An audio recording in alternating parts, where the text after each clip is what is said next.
I've been fasting the last 2 days, and I was pretty delirious this morning, so I had to have something to eat because otherwise I think I would have just been completely unhinged. Yeah, So I actually fasted today too. there you go. Yeah, but I don't know. I did 7 days once, and it was like it made me question if we even need food. I mean, I don't think we do. Like if I think if we're fully living in alignment, like all the time, like we're fully following the flow and just letting like the energy of the universe um top us up, then we don't need to. But I think we have some ways to go before then, and I think that our biology will like evolve along with that. You know, like we wouldn't Yeah, have guts necessarily.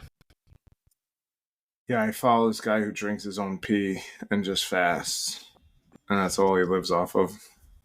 Just his own piss. Well, the idea is like so. Um, your body starts breaking down shitty cells, and you basically from that breaking down, you pee out stem cells. So by drinking your pee, you're eating stem cells basically, and that's what heals you.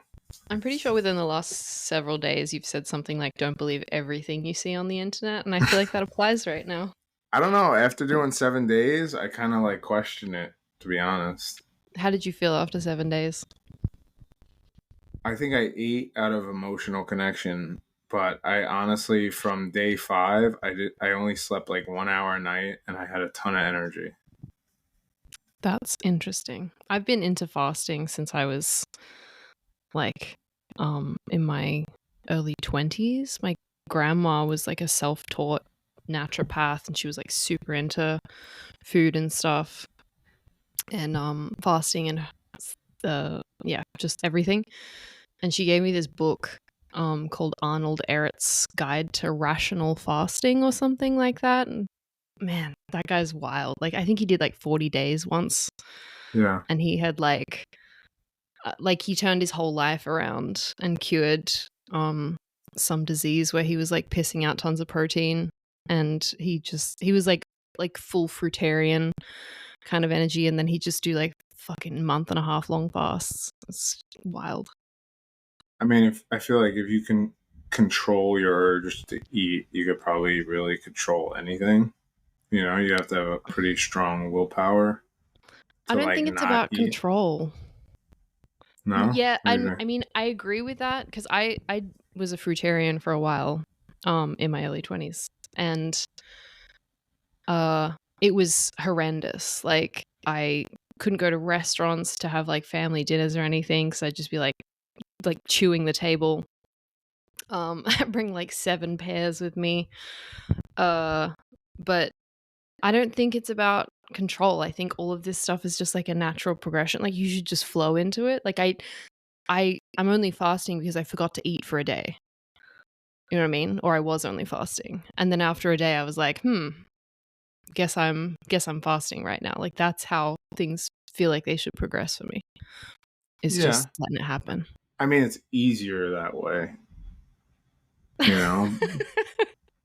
It But is. that I mean, like the 7 day fast I did, I actually was sick the first day.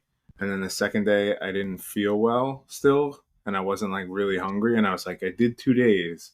Let's see how long I could go. And then I did 3 days and I was like, wow, I feel a lot better. And then I just tried to keep going as long as I could. Yep. But like my thing that I'm always working through is like my emotional connection to food, you know? Mhm. Like I'm Italian, like food is part of our culture. It's like Sunday. The reason I broke the fast, I believe, was like a Sunday dinner. Like I was making dinner for a couple people and I was like, I'll just eat, you know? Mhm. But what got you into being a fruitarian? The Arnold Ehret book.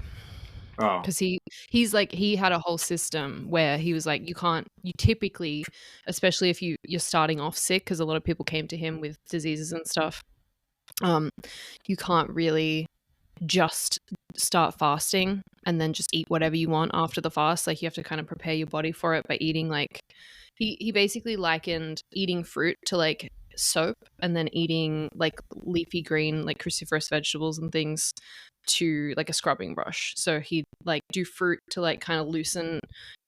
He was had this kind of idea that the whole body was like full of mucus, which I think is true. And then so he would say like eat tons of fruit, loosen everything up, and then eat like cruciferous greens, and it kind of like scrubs everything out. And I did have that, to put it delicately, I had that experience of like there was mucus going on. So yeah, that was his whole system, was like to clear the body out first and to allow it to kind of like ease into the process of fasting, and then afterwards you would also do the same thing. Like when you broke the fast, you'd eat like fruit and then have some greens and like broth and things. Do you feel like the mucus ever went away, or like it was an ongoing? So I did it with like an ex of mine at the time. We were both like super into fitness. This is like we both studied, we met at like doing personal training courses, and he and I were both doing it. And sometimes we'd eat like steamed greens and stuff, but we both got to the point where we didn't feel like we needed to brush our teeth. Like we were doing it anyway out of habit, but after days of eating fruit, like I could like run my tongue on my teeth and they were still immaculate. So I feel like Yeah. there is something to it, you know. And I'm not a runner. I hate cardio. I run out of air so easily, but I would just run 5Ks like no issue. So Yeah. certainly something to it. Yeah, I noticed when I used to fast consistently, I would do 2 days a week. I would do like Monday, Tuesday. I didn't have to wear deodorant. Mm, I didn't. I didn't stink. And then when I eat a lot of meat, I stink. I could tell yeah, like I get the stink. Um, get and this I thing. noticed that like it's a noticeable difference. Like I get sweat and like it just I don't get the smell. Hmm. Yeah, yeah. I think the body just like has a like we're not even designed, right? Because I was obsessed with this. Because I was very like logic brained. This was all science for me. And I did a lot of research into like animals' diets and their digestive systems. And so like we are most closely related to chimpanzees. Our gut structuring and everything is so similar that they don't even bother really researching like the optimal chimpanzee diet. They just take all of the necessary nutrients for humans and just feed them the equivalent of that at like zoos and stuff. And we are like biologically, our guts are most like a chimpanzee's, not like a pig's, which everyone thinks for some reason. And we're frugivores. Like our teeth are like frugivores. That's like an animal that primarily eats fruit. Um, we're not even close to like a herbivore or a carnivore or even an omnivore. Like it's all our guts are just designed for eating fruit and some greens and maybe a little bit of meat, but like 80-90% should be fruit, according to what I found out. But then this whole thing's a simulation and you'll just create whatever supports your belief system, right? So 90%. What's the other 10%? Like seeds, nuts, greens, and maybe some raw meat. Yeah. That's what a chimpanzee would eat, right? But they are also getting more, like they hunt more now. It depends on which like species of chimpanzee, because there's a couple. We're actually closest related to the bonobo. This is like, don't fucking quote me on this. I'm not some biologist, but yeah, we're most closely related to the bonobo, which is more of like the lover rather than the fighter. So the chimpanzees are like feral. They will fuck each other up. They'll cannibalize. They'll go on hunts. They'll like cripple each other out of dominance. Yeah, rip their Really messed up faces stuff. off. Yeah, like fucked up stuff. But then you got the bonobos who like align more with the matriarchy, and they'll just like have sex to relieve tension instead of like murdering each other and hunting each other down. But so chimpanzees, like the regular kind rather than the bonobo, I'm pretty sure they're hunting more and more. Like they're starting to use spears and stuff, which is pretty wild. Well, if they start speaking English, then we'll be really worried. Um, Mm. so your grandma was somebody who was like into holistic medicine, stuff like that. Is she somebody who kind of helped you wake up in a sense, or? Um, she was dead before I woke up. I think she died a couple of years before the kind of, like, I would say there was like a mass kind of awakening around COVID times. And I barely knew her. Like, she was born in like 1914. Like, our ages were so different. She lived ages away, but she was like a proper mystic. Like, she, for like how old she was, for this kind of society that she grew up in, she was into like every kind of mythology. She would like look into and research every kind of spirituality, every religion. She would bounce around to different kind of religious groups in her area. I think like closer to the end, she was part of like Jesus Christ of the Latter-day Saints churches, which I think is Mormonism or something, or Jehovah's, I don't know. It's like a Um form. I think it's a form of Jehovah Witness. yeah, but it feels like, I think anyway, I think it's like one of those kind of churches with a bit more like a magical spin on it. Um I think she knew a lot more than any of us gave it credit for. Like, at some point closer towards the end, she kind of was getting sick because she was older, but she was very, like, she was so thin, and like she lived to 99. Um and like she said one time something like, I think people are sending me bad vibrations and that's what's making me sick. And all of us thought she meant like there was someone with a machine like pointing like a vibration machine at her house. This is, I think I was younger, so I didn't have any part in it, but that's kind of what my family were talking about. But now that I understand all of this, I'm like, holy shit, she was like awake, man. She, like, no one else was on her level. She was like far out the other end, just doing her own thing and like living off of homeopathics and fucking brown bananas and shit. Have you ever like connected her in spirit? I don't really connect a lot in spirit. Like nothing that, oh, yes, actually, no, that's not true. I did a meditation a couple months ago in which I saw a few of my family members and gave them hugs, and I was like bawling my eyes out because it was like a big moment for me. But I don't, even when I do those kind of meditations and stuff, I can't like hear them speaking or anything. It's just like a visual and a kind of knowing thing. So there's not a lot to kind of communicate. So, what do you think like the resistance to that comes in? um, I think I think every time it happens, I doubt that it's real, and if I'm just like making up shit in my head, primarily. I think that, like, I mean, it goes back to my childhood of thinking that all of the mystic stuff is bullshit and just discounting presumably everything else that I experienced for the rest of my life completely unconsciously. And it's kind of scary. Like, I've been trying to open up more to the idea of like seeing spirits and communicating and stuff like that, and then but then I'll be in bed at night in the dark and I'll be like freaking out, like, of turning around and seeing like some figure standing in my door, or it's just, it's spooky. Yeah.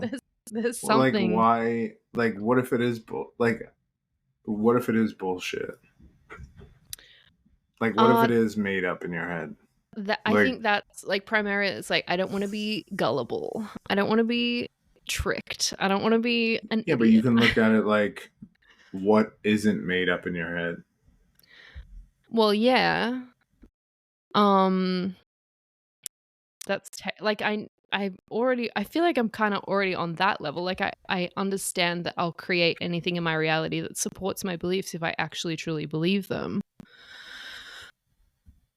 Yeah, but I don't like, know. if what's the difference between like in you're talking to somebody who believes they're talking to the dead all the time, so like, but like, what's really the difference between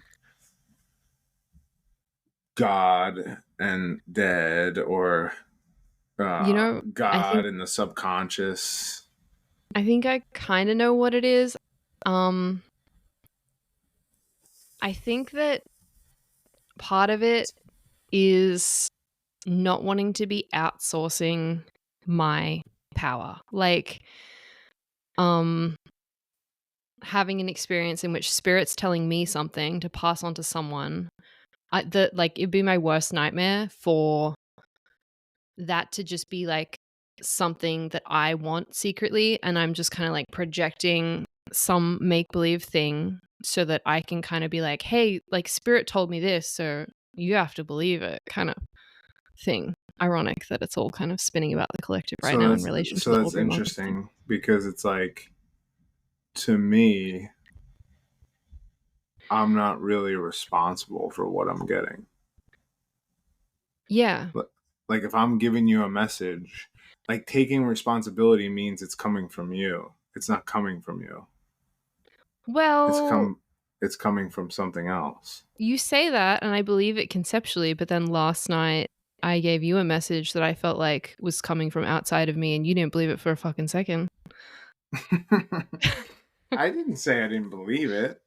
What Okay. you take it personal though, like Of like course I take it personal because my whole like life I've pulled apart all this stuff and been like, am I just making it up? So it played right into my fear that I was just making shit up to like, I don't know, feel I think something I'm just a powerful. reflection of you, right?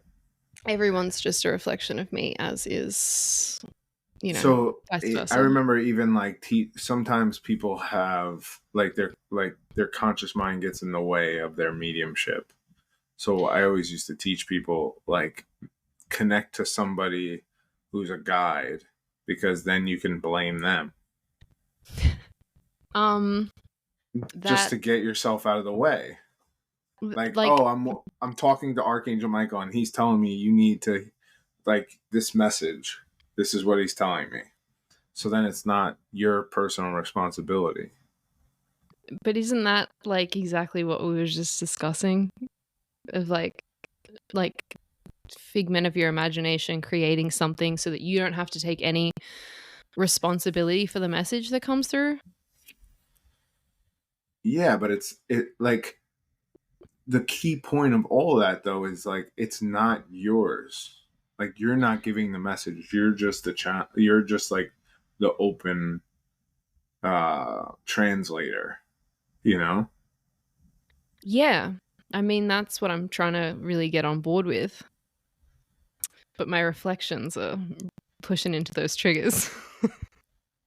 Well, you got to remember like I always remember when I first like really started like practicing mediumship where I was giving people readings. I practiced at a spiritualist church. So like we were giving like public demonstrations in front of groups, Mm. you know? And for the first year, I would say I would get horrible readings. Like I would feel like when I was one on one with somebody, I'd do great. But like when it was like public, it was like it was always a test. Like there was Mm. always tests. Like I remember one time, I'll never forget, like I think actually somebody I knew, because I kind of when I first started doing mediumship in like a church, like in front of people like that, public demonstration, I didn't really tell anybody. And then like somebody came to see me and I remember like getting up to give messages and I picked this lady and she stands up and I'm like, oh, I got this. And she's just like, no. And it's like a cold, hard no, like, nope, don't know what you're talking about. Nope, nope, nope. And then like I knew I can tell when I'm connected. Like if I'm not Mhm. feeling connected, I could tell. I was connected. And she just was no, no, no, no. There's all these people. I feel like such an asshole up there. Like and then like she like even came up to me after the service and was like, I don't know what you're talking about. Then like a week later she comes back and is like, oh, it made perfect sense. It was my son's friend. He killed himself because I got this kid who killed himself, all this stuff. So it's like I think sometimes you need those like hard reads to just get your confidence. I I'm mean, not making excuses for being a hard no, read, but I kind of like, I kind of get it. And I'm pretty much at this point because I feel like part of learning that other people have their image of me and I just have to let them have their image, rightly or wrongly. Everyone's gonna have a different idea of who you are and what you're about. And I, being like having 12 planets, 5 planets in the 12th house, can get projected on pretty hard because I tend to just fade into the background. I think that has really taught me to just be like, okay, well, I have my version of reality and you have yours. And I feel pretty confident in mine. So I'm just going to stick with it. And I'm not going to try and keep shoving it down your throat because it's, do you know what I mean? Like, I think I heard Bashar say something like, whatever, like if you're a healer or you're a channel or whatever people do with the information you give them is their business. So if they believe it, if they don't believe it, if they use it healthily or unhealthily or whatever the fuck, that's on them. Like all you're doing is just passing a message and that's it. It's yeah. like delivering mail and then the person can throw it out or read it or whatever the fuck. So I'm there, and it's also just of course, because the universe doesn't not just constantly bring me endless triggers. So I guess I'm getting to the point where it's just like, okay, well, I guess I'm living in my own unique individual delusion and no one believes me because like so much of what I just naturally bring through is like their shadow stuff. Like I am really truly a natural shadow worker and I will bring through stuff relating to like people don't want to hear the stuff I have to say because they're not you know what I mean? Or they'd be Yeah, conscious of it. but don't you think like you being like that would more naturally attract your own triggers? Yeah, definitely like 100% trial by fire. Like I have to have cleared out. I've cleared out so much in just in the last couple of years, let alone all the shit I did before I was like consciously aware of what the fuck I was doing. And um I don't feel like I would have been given all of the powers is a shit word, but powers, gifts, whatever. Like With it, what? Yeah, I just picture absolute power as like kinetic repulsion out Superman. of my palm. Yeah, for sure. Yeah, electric shock. Like the ability to see what I can in people's shadows has come from alchemizing so much of my own because I think there's a lot of people out there. Like I had a friend who claimed to be a shadow worker as well, but her version of shadow work was seeing stuff, whether in the collective or individuals, and then being like, you're bad because you do this thing. And like shadow work is not that. Shadow work is being like, oh, I can see this even horrific behavior that someone else is doing, and I can empathize with the pain in them that's causing them to do that. And I love them. You know what I mean? Like it is just pure fucking love and empathy. Even if someone's completely fucking delusional about themselves or very arrogant or doing really nasty acts in the world, it is like the epitome of love because you're just like, oh, I can see in your backstory how this is a survival mechanism for you, and I can see how you would have received it from your parents, and like I can almost see down fucking lineages sometimes of like where stuff originated. I picked up in my ex, like I flipped some cards for this one, but I was picking up some like sexual trauma and like abuse and like crazy stuff going on in either a past life or a lineage. And he was just like, no, it doesn't resonate. And then 2 years later, he's like, oh, I think this happened. And I was like, motherfucker. Like, I pick up on this stuff so early, like compared to when people are ready to actually see it. So it's really dubious because I'll get a lot of, no, that doesn't resonate. And then years later, I'll be hearing, actually. And I'm like, thank you.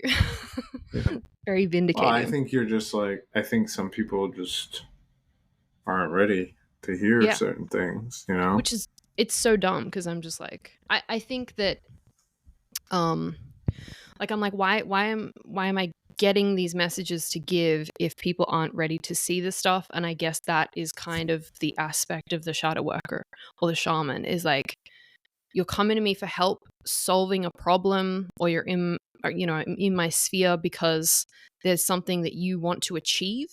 and spirit's kind of being like, hey, you have to alchemize this thing before you can achieve it, but if you're blind to it, the thing won't come in, you know. And then I don't know, I feel like I'm picking up on the idea that this might be also something that can pull people out of really chaotic shit. So, because we're going through this awakening, manifestations getting faster, personal nightmares are amplifying and manifesting faster. And I think there is going to be an element to what I do that is just like, ready or not, here I come, because it's going to pull you out of like some chaotic shit that's going on, like quickly. Yeah, but it also, I think sometimes it's good to like just drop like little hints that kind of get the ball going, where somebody starts kind of looking into themselves just from maybe hearing something from you. Yes. Yeah. And I mean, it's kind of dubious, right? Like, cuz I feel like to be a good channel, you need to give the message as it arrives.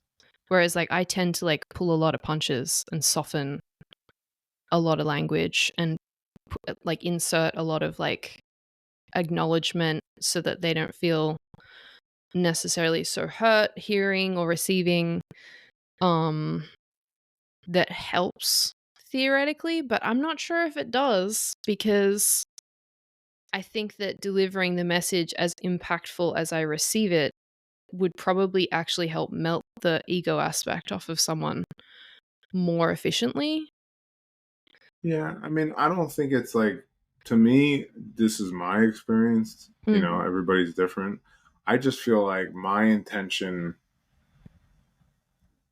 really was always to make people feel better, you know? Yeah. And that, you know, like, and I've worked with mediums who travel the world, you know, top mediums. I've worked with all different types, and it's like everybody has their own style and everybody has their own way of kind of bringing through a message. I mean, you know, there's some people that I've worked with who focus on evidence. There's some people who focus on experience, or like I like people to have their own experience, really, you know, because it's like no matter what I say, I've had people respond to things I've said that were very precise and evidential and not really take it in. So I always try to have people have their own experience. Like my goal is to actually have enough energy and bring through enough energy where like whoever I'm working with actually feels it too, you know? Because then it's like, Mhm. I actually today, right? I do construction and I work. There's a guy, he's like 70-year old, like inspector. And he always talks to me about stuff like philosophical. He says that, you know, I shouldn't be here, that I should be traveling, talking to people and stuff like that. And today, out of nowhere, he comes up to me and he goes, I know you've told me that you talk to dead people, but like, I, I just don't believe it. And I was just like, I don't care if you don't believe it, but I'll tell you what, I said, I could teach you in 10 minutes how to get a basic communication with somebody from spirit. And then you have your own experience. Then you decide what's real and what's not real, you know? Mhm. But we didn't do it. One day, one day. But you know, like I think like it's really like back to, for me it's back to like what you want to experience, you know? Of course, like as somebody who was, you know, is still kind of a practicing evidential medium, like I want people to like get the relief from grief, you know? Yeah. Like somebody who lost a child, like who's continually suffering, like I want them to feel better. I agree. I But just that's it, you know. experience is not always comfortable. It's not always like, think of the universe, think of all the shit that we go through to have our experiences and our lessons and messages from spirit and the universe. Like, um and there's a value in you're kind of wanting someone to have this very, I don't know, like, even when I think about healing and all the healing I've done, fuck, it's been hard. Like, it's been painful. It's been extreme. Like, I'm just someone who goes right to the meat of a thing instead of, like, I feel like I'm very empathetic and I'm very loving, but I also don't fuck around. Like, I don't um hold I don't want to say I don't hold people's hands, because I literally do hold people's hands sometimes, but I don't hold people's hands in this like really coddling way. I'm just like, no, we gotta, like, let's get this done. Um and that works for some people, and it won't work for other, you know what I mean? Like, some people need the, like, I don't know, women's full moon healing circle, and we're all like being lovey and gentle with each other, and no one's really saying, like, because I can see a lot of the darkness in the room. I don't necessarily always have to see it. If I'm engaging in something like that, I'll just play along with all the lovey stuff. But sometimes people just need someone to rip their face off, I think. Like, the Yeah. people who receive me really well are just like, no, I'm in for it. Like, let's do this thing. Like, they are completely open minded and open to just hearing what the fuck is going on. Yeah. And they love it, because it's a huge transformation at the end of the day. It's like how Yeah. willing you are to go into psychedelics. You know what I mean? If you're like, no, please be gentle with me, and then like acid or whatever will just absolutely destroy you, because it's just like, wake the fuck up. I'm like that. Yeah, but I mean, like, see, the thing is like, I always looked at it as like, this person's attracting me as their reader, healer, whatever. Mm-hmm. So, like, whatever I'm getting, I just give it. Like, I don't, That's what I was saying. yeah, Like, I should just deliver, like, because things just plop into I can feel it hit my head energetically. yeah, And I feel like the first message I gave you, that was word for word, kind of exactly the energy that hit me last night. And then the second one, I wanted to say something else, and then I was just like, you know what, I'm just going to leave the power in his hands. I pulled all of the weight out of that one. Like, because I wasn't feeling confident. And I feel like I would have had a better result had I just said the thing. yeah. Yeah. Well, I think, but that's kind of like what I was saying is like, you're taking responsibility instead of just giving it. That's literally, we always go in these circles, don't we, Pete? My whole point from the start was, I feel like I should just deliver the messages exactly how I receive them, instead of Yeah. So coddling. I don't see, like, I don't think it's cuddling though. Like, I just say what I get. Like, I don't care. Like, it Yeah, comes off, sometimes people say that I'm like blunt or cold, but it's like, I'm not saying anything. I'm just yeah. saying what I'm getting. So, like, take your bluntness and coldness and then apply it to just like pulling someone's shadow right into their face. You know what I mean? Like, you're delivering messages from loved ones that are like saying X, Y, and Z, so you can like discern it. Whereas I'm just like, I'm delivering like a rock solid take on what's going on for them, and there's no one to outsource this. Do you know what I mean? I can't just be like, oh, that was like your dad said that. Like, it Well, I feels know. like it's coming from me. You know what I mean? Because I'm Yeah, just but how do saying you it know it's not somebody's dad saying that? because it just lands in my head, What I does guess. that mean? Yeah, but Like, like, how do you know it's not some sort of, like, how do you, let me like, put it you like this. said to me, you don't fully feel comfortable with like mediumship and like are confident like in the communication aspect. Like, Mhm. how do you know you're not communicating with something?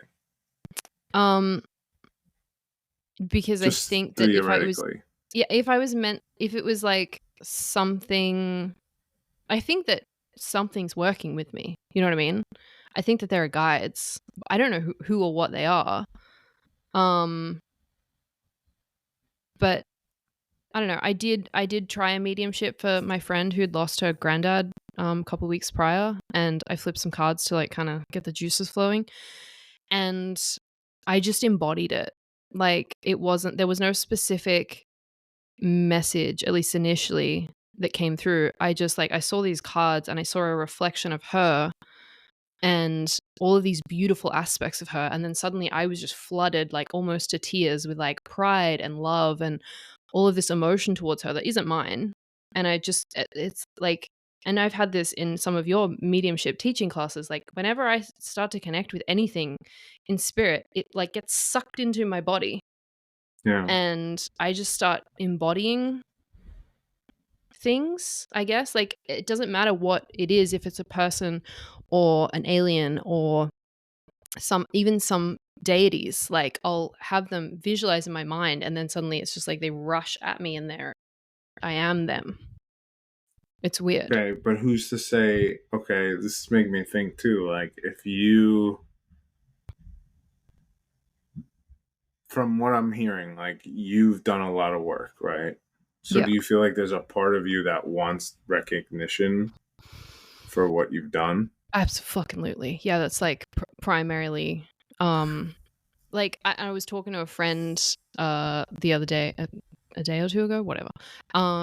And she was kind of talking about like the pressure that certain artists feel to like leave their legacy or be known or like be remembered. And I'm just like, I don't give a fuck about it. I could easily die without anyone remembering me and I wouldn't care. But while I'm here on this earth, like I fucking need people to see me. Like, that's like such a foundation of my childhood trauma, is just being completely fucking unseen and unheard by everyone around me. You know what I mean? Like, my childhood was like alone. Oh my god, the emotion. um my childhood was like alone, and my parents, like, they had no idea what kind of made me special. In fact, all of the things that make me special, they were, well, primarily mom was like actively trying to like um target me, I guess, for having or expressing and to be seen by people and appreciated for what it is that I have to offer, which is, I think, a difficult ask because it's shadow work and because it's confronting stuff and because it doesn't feel comfortable to receive. But when people do really appreciate how I've helped them, even though it's been an uncomfortable journey and they've had to confront like deep shit in themselves, that is such a good feeling for me. My point is, though, is like, what if your need for recognition is blocking your ability to allow somebody to really give their identity in terms of like a spirit? So it's like you're pulling it in, and then you're, by doing that, you're also taking responsibility for whatever's coming through. Theoretically possible.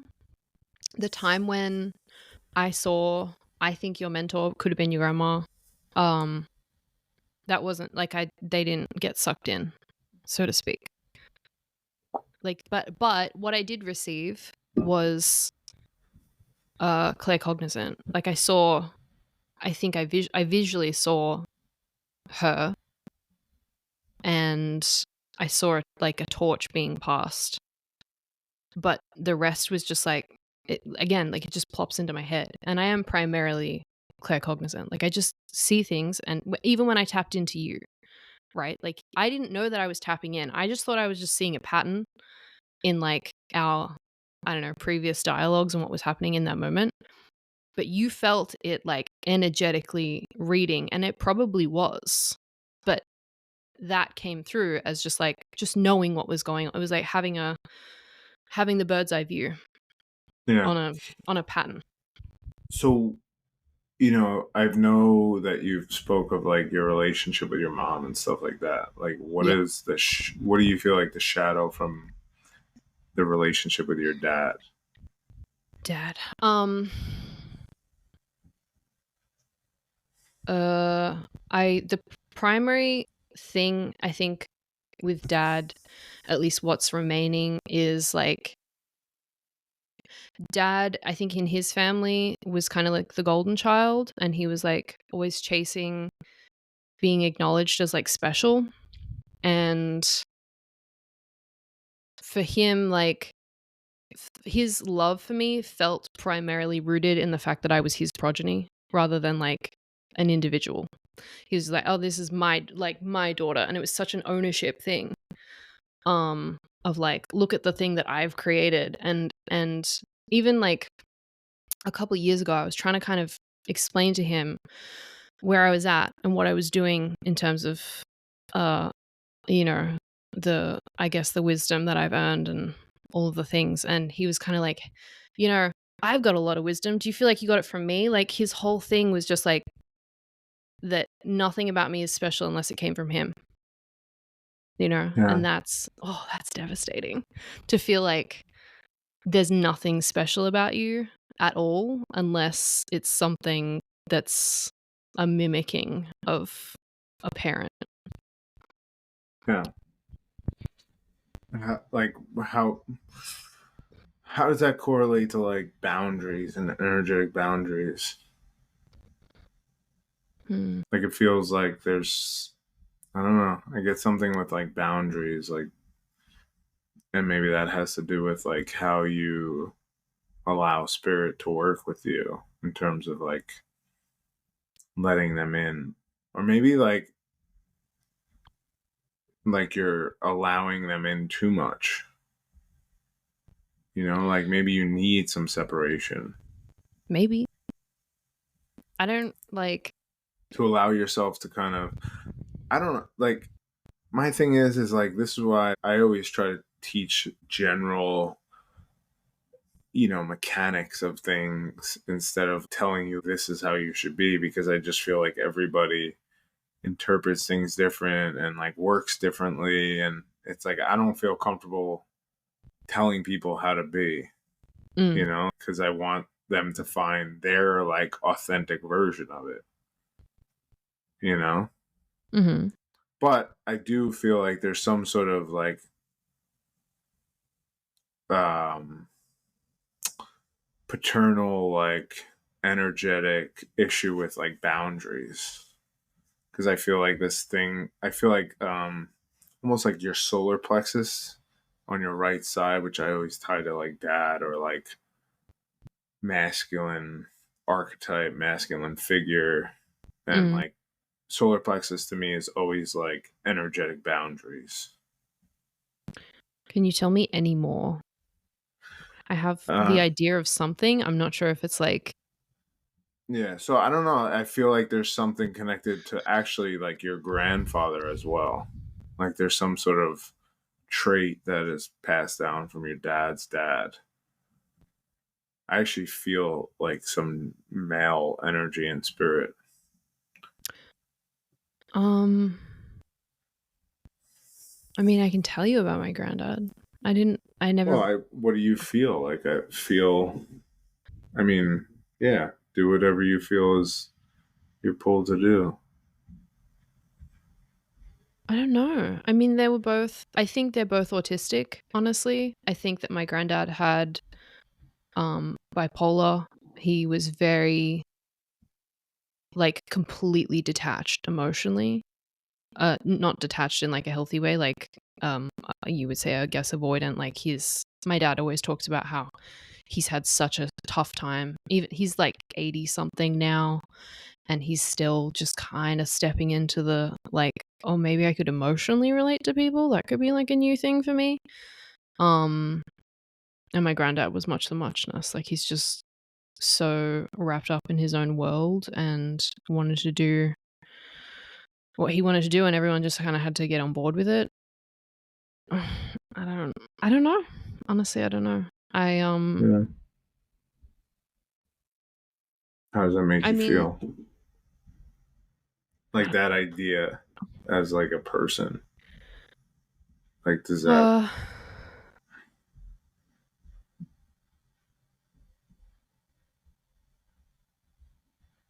I don't know. It kind of just comes through as like an understanding. I'm just like, I see all these family patterns and I'm like, yeah, it makes sense. Like at the time, shit was fucked and we were all unconscious and no one was acknowledging any emotions inside of themselves and just, I don't know, spitting them out unconsciously, beating their partners, whatever the fuck. Um,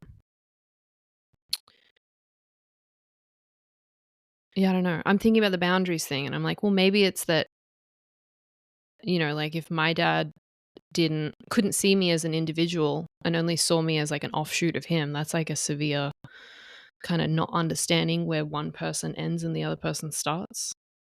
Yeah. So that can be like a lack of Well, like boundaries. if his father didn't really communicate, or like if they didn't really have a connection, whether he's autistic or not, if they didn't really have a connection, maybe there's some sort of tie of his ability to have a connection to you. Oh yeah, yeah. It's been a hard road. Like he was 47 when I was born. It was like growing up with a granddad for a father. And he didn't. Like he couldn't he's not um emotional. I don't know how, like Yeah, I mean, I like grew up with the same type of dad, so I don't. yeah. I mean, like obviously emotions are a thing. He was very angry when I was very young, and then at some point mom was like, "You got to fucking sort this shit out." And he went to like a family kind of like a men's family group thing to like learn how to uh be better, I guess. And then like suddenly he wasn't angry anymore. I don't know, maybe he just repressed it. I've certainly seen him angry since, but like something just switched in him like halfway through my childhood, and then he was just like more jovial. It's weird. He's very Jupiterian Yeah. for sure. What would he get angry about? The memory that's coming to mind is like my parents sitting and watching TV, and there was a documentary about people cutting down this like 400-year-old massive tree in Australia somewhere, and he was like furious. And I had come out of my bedroom like after bedtime because I was like freaked the fuck out, and he just like laid into me.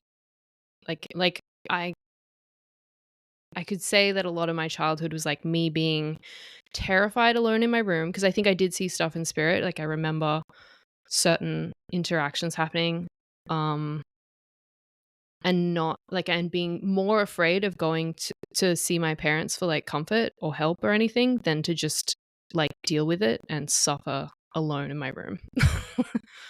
That's kind of. Were they like bad experiences, or they were just like you were a kid and you were scared because you didn't understand?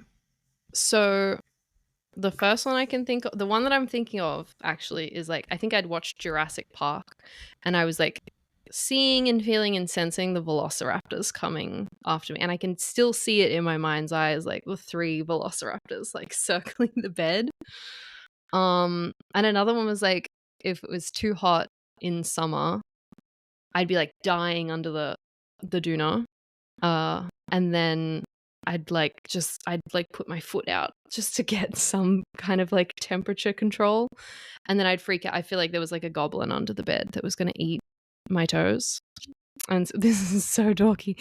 And but I think this was my first kind of experience with the idea of transmutation, because I remember just like suffering and just being like, I just got to do it. And then I would kind of imagine the goblin who wanted to eat my toes, and then I'd be like, okay, well maybe he has a cooking show.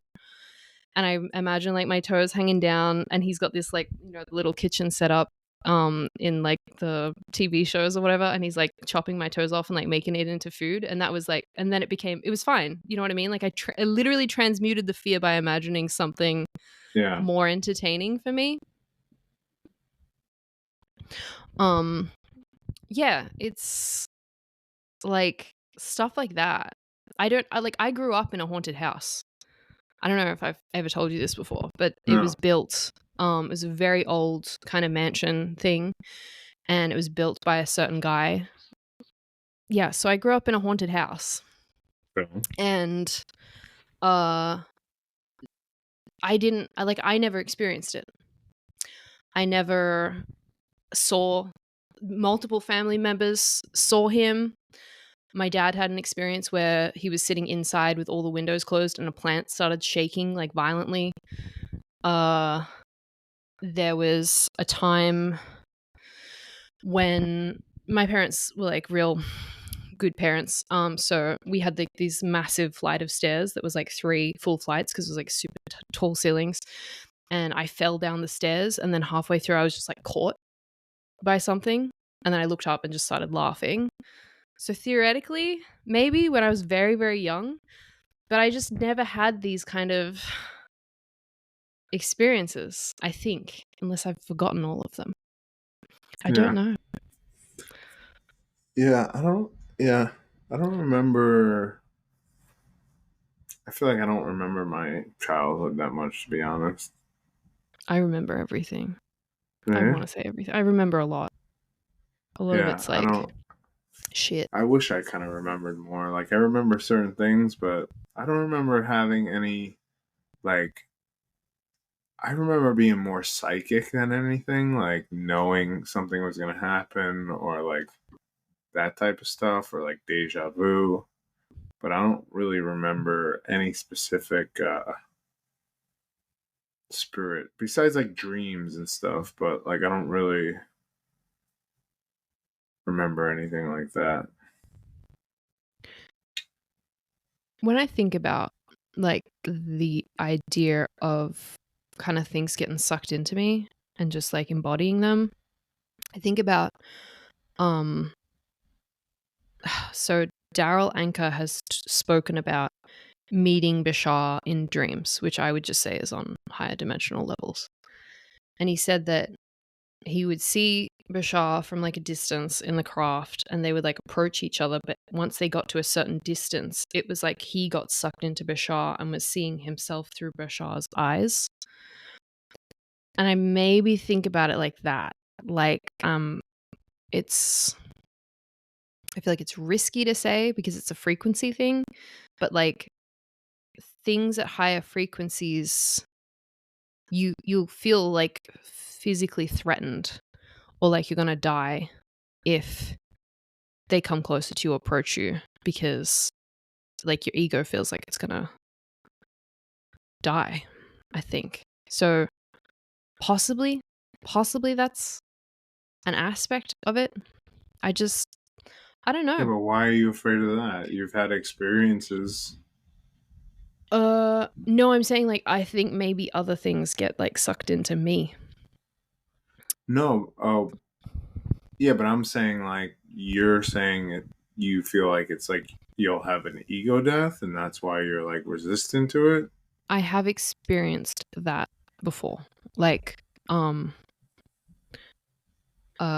getting I would say beamed up. It's not like a physical thing, but like I saw like patterns in my mind's eye, and then I was like seeing fuck, it was weird. It was like there was a clusterfuck of trauma going on, and there were like multiple different beings, and I felt like someone had died and someone had killed and someone was like angry and vengeful about it, and someone was really incredibly disappointed, and I was like hiding from it because I felt like I was at the center of it and that I had been killed and I had killed, and I was like hateful and angry, and I was supremely disappointed in myself at the same time.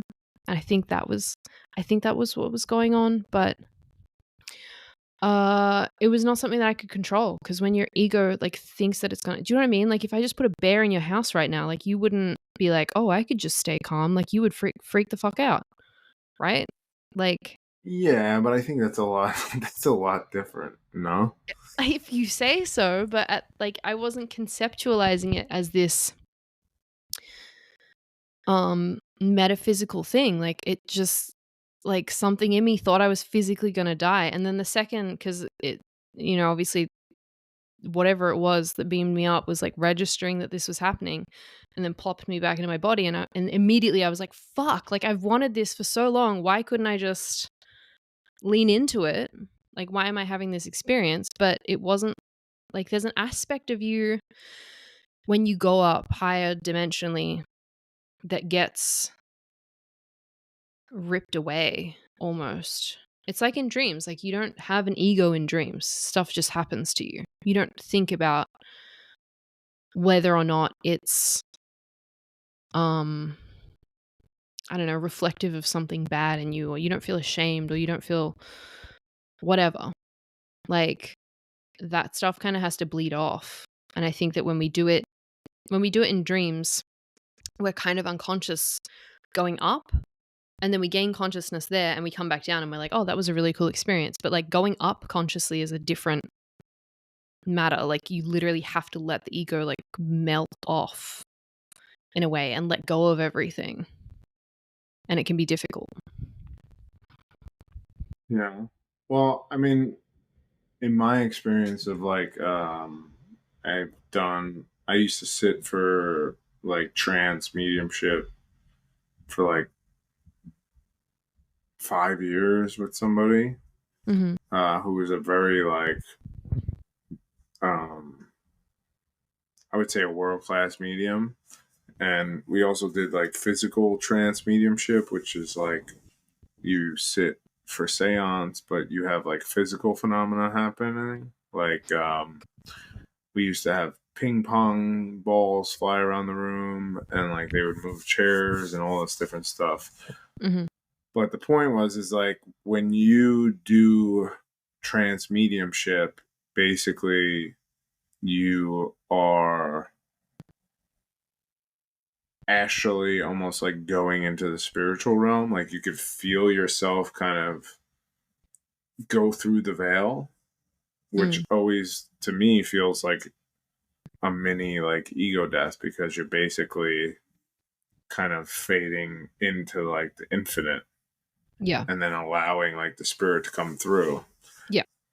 But that being said, like the last time I practiced with a mentor of mine, I was noticing that like I could go into that space. Like I've been recently, like the last year, 6 months, I feel like sometimes when I meditate, I can meditate to the point where I go into a dream state. And it's very similar. And I'm trying to, now I lost my point, but I guess it was that like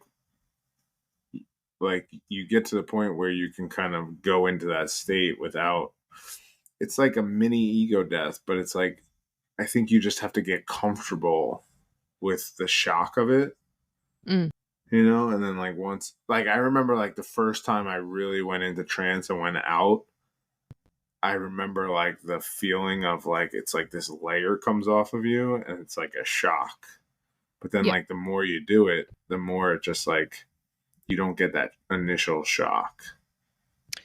Yeah, I mean, it sounds like I should practice and do some discipline stuff, but my 6th house in Aquarius shit going on just doesn't have me doing a lot of practicing.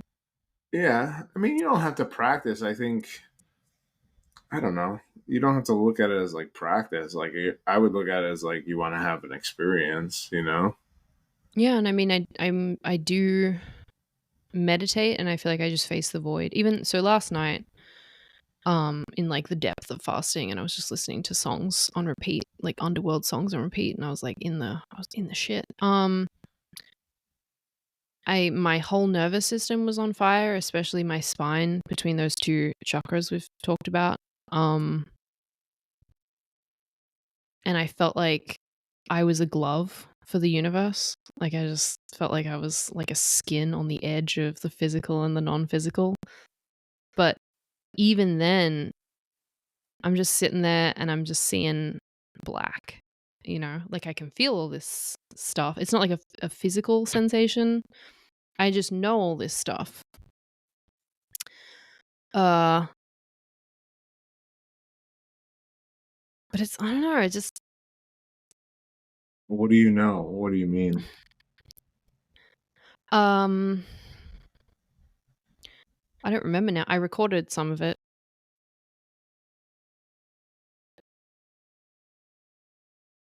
I don't remember. It was just like I've had this experience in an acid trip in which I'm like a starfish, but the whole back of me is like just universe, like non-physical. And it's freaky as fuck.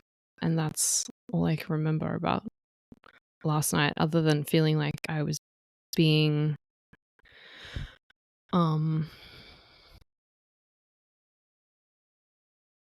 upgraded energetically in the nervous system, maybe.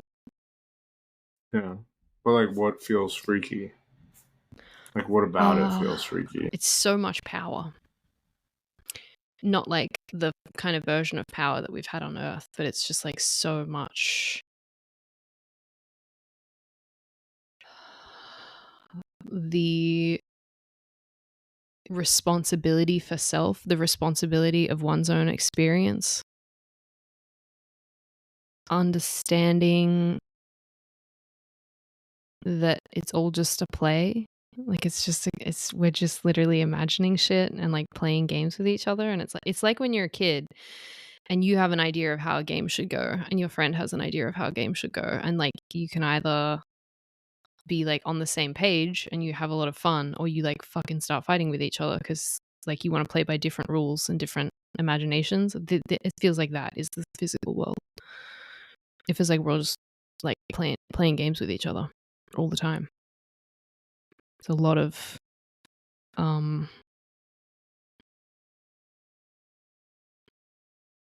it's weird because it almost like ruins buying into any experience in a way. Yeah. And you get more okay with that over time. Yeah. But like, what brings you back? You know, like I was trying to think about like what, like the last time I was in that mushroom space, it was like so clear.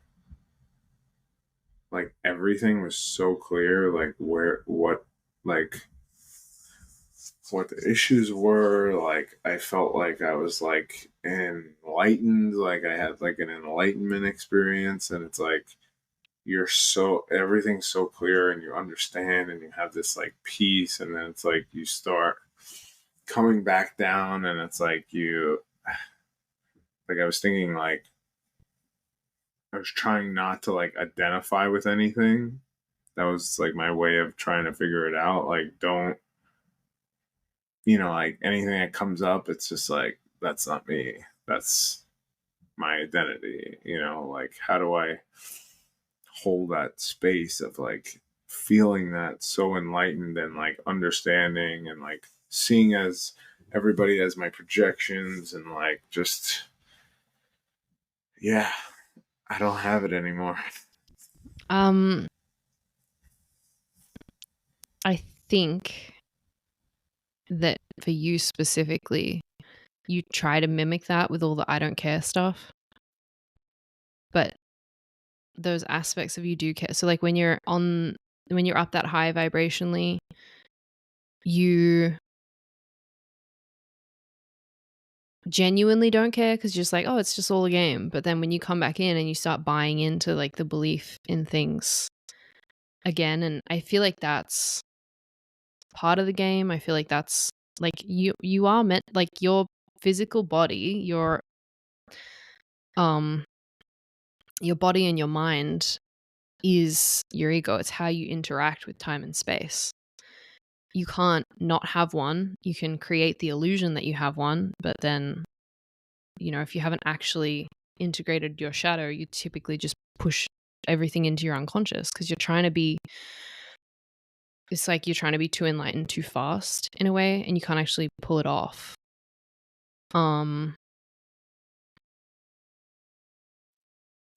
Like, I guess full enlightenment, like if you're, God forbid, your child died, like you'd be fucked up about it, right? Like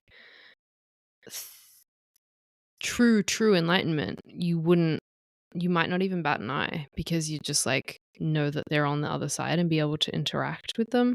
Like the energy's always there. And I think that's why it looks really cold, and that's why we're always projecting onto each other, and especially gurus, is like we all like to think that we care a lot about everything, and part of enlightenment is like feeling connected to everything, but it's like feeling connected to everything in the physical and the ether. And if you feel genuinely connected to something in the ether, it doesn't matter if it's in the physical because it's always just there. So it's like all of this enlightenment stuff is a process of integration of the darkness and the light together. And it is neutral, but it's also blissful because then It's like when you're a kid and it's like nothing has any real consequence. If you assuming that you have parents who actually create like a safe container for you. And then it's just like everything's fun. Everything's just experience, I guess. Yeah, but it's like I was thinking about like if this life was like a roller coaster ride, if you had no attachments, there wouldn't be any ups or downs. It would kind of be a Exactly. boring ride.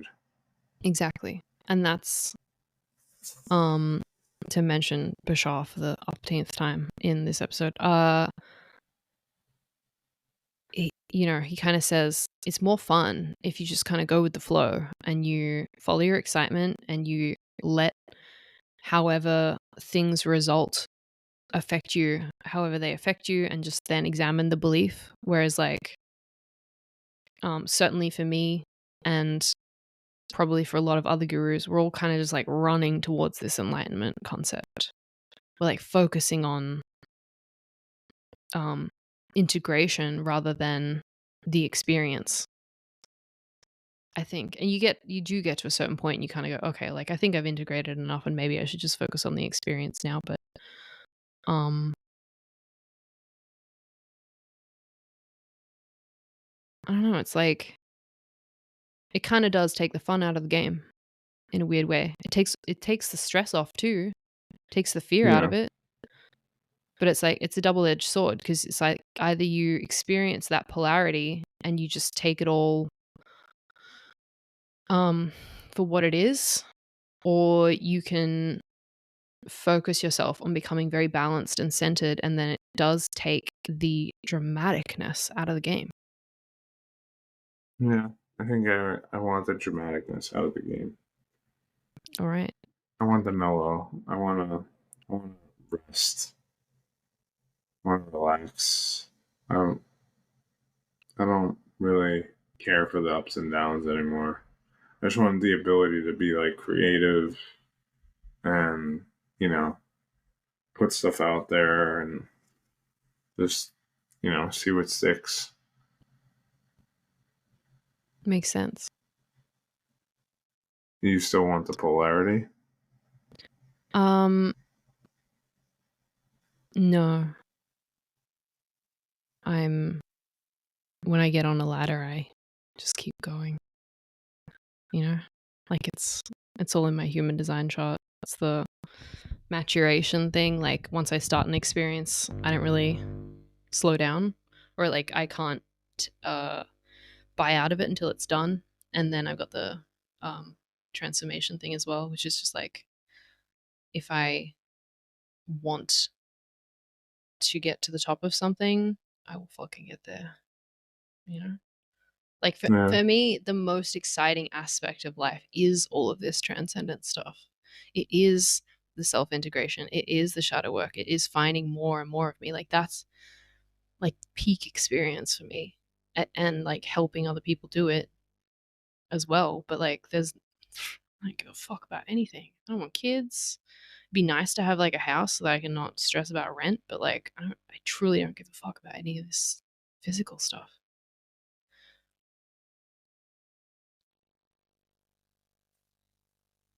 Yeah. Do you really believe that? Yeah, like I think that there's still experiences to come. I think that um it's weird. I think partnership for me is like, I don't want to say important. It feels like it gives it too much weight, but like it's inevitable, and in part because like when you really click in with someone who's like on your, or who's like vibrationally similar to you, it presses a lot of buttons and there's just more to integrate for me. Do you think you ever stop? Do you think the Does work's the ever done? universe ever stop?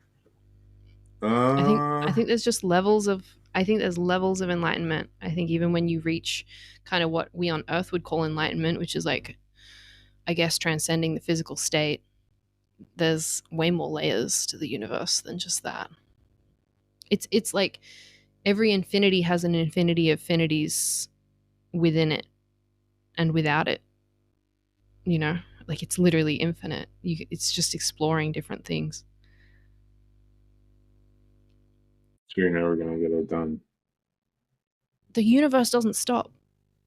It just keeps going. There's no non-exist. What is done? There's no such thing as non-existence. It doesn't exist by definition. It's just experiencing. Yeah. Well, yeah. I mean, I feel the same way. Like I'm always just trying to figure things out. You know, and it just feels like there's never really a full answer. It's like there's always more to it. You know. Would it be satisfying if there was a full answer? Or would you be like, fuck, that's a letdown? I don't know. Like to be honest, I think now I would want an answer a little bit. Well, I mean, answers have been presented and you've pulled them all apart. Yeah, I guess that's right. So I guess I'm attracting my experience and just having more and more questions. I mean, I'm very similar. I had a friend who supposedly channeled Lilith. She was a bitch.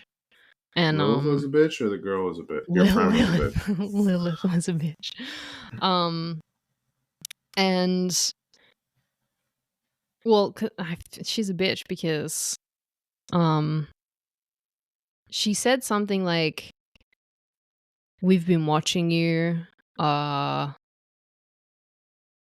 we know that you want to talk to us. And I was like, why is like I don't know, I think I said to my friend, like, if I had this kind of this ability, because she had just a dialogue in her head, right, with Lilith, and then she would just answer for what Lilith was like dropping in. And I was like, man, if I had this experience, like I'd never stop asking questions. And Lilith was like, yeah, that's why we haven't fucking spoken to you.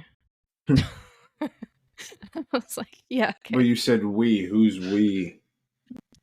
I don't know. And what Maybe else did she the say to you? archetypes.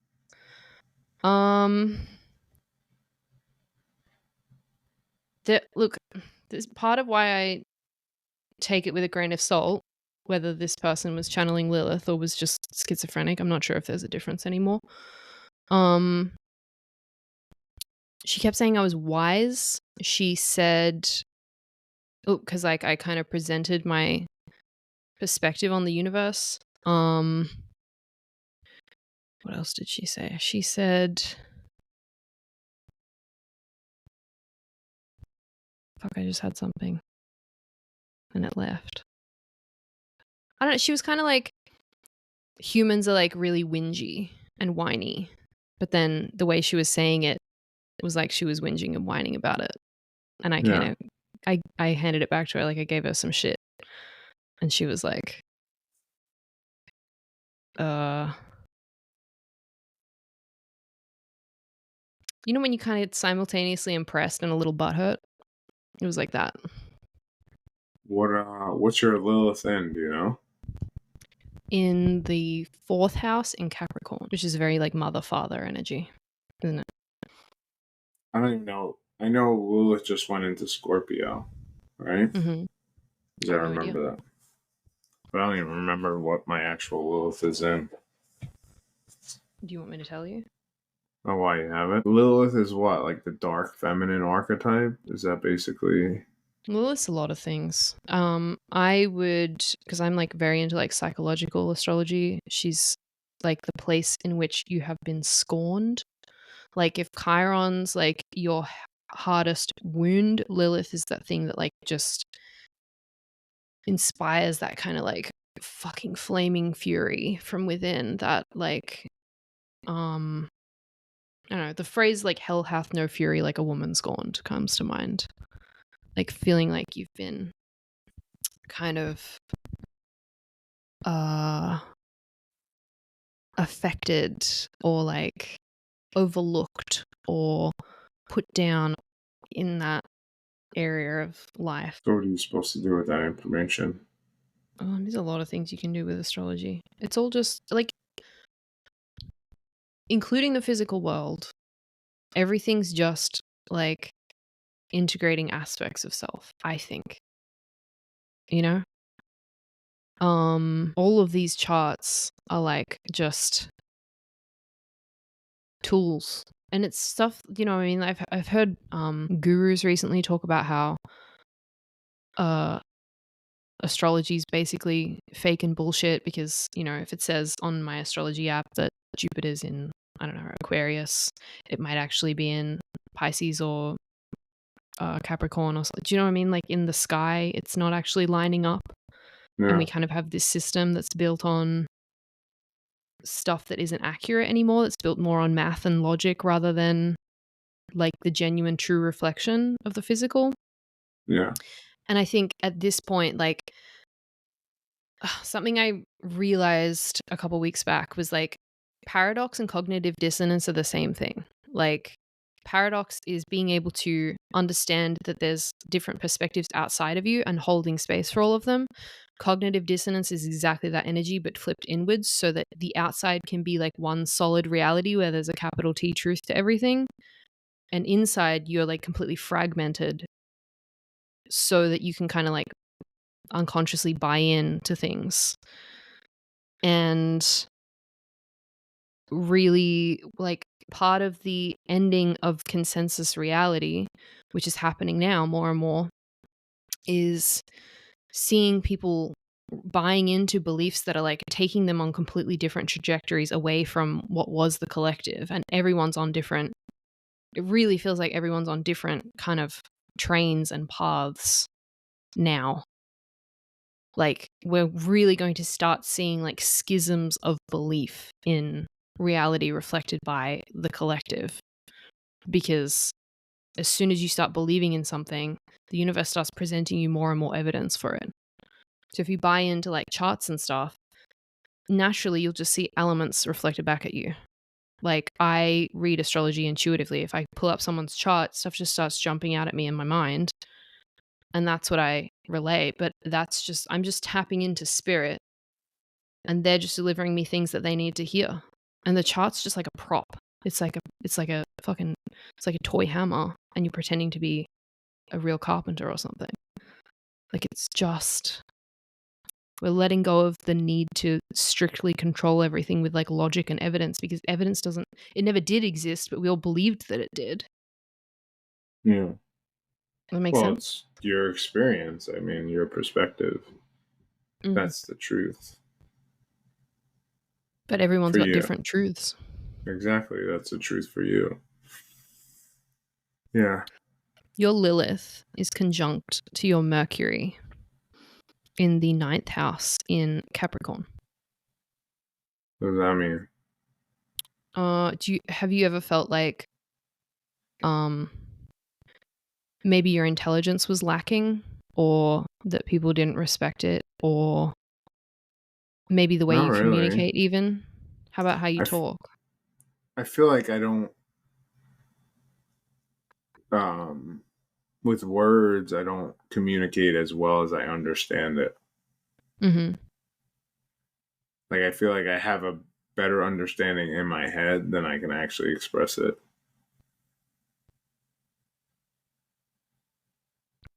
Like, I feel it more than like intellectualizing it.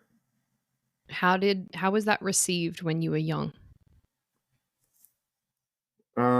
Actually, I always was very, funny story is when I was a kid, they thought something was wrong with me, intelligence wise. And then they tested my IQ and I was scored really high to the point where they put me in special classes. Me too. But then, um, What's really high? Can we compare dick sizes? I think I scored a 130 on like an IQ test. Mm-hmm. And then the funny thing was they found out that I couldn't hear. That's what the Oh. problem was. Mm. That I had to get like tubes put in my ears when I was a kid twice. but they thought I just wasn't responding because something was wrong with me, but it was I couldn't hear. Mm. That does, I mean, that kind of smacks, right? Yeah, Like people thought you couldn't communicate. yeah, yeah, for sure. Interesting.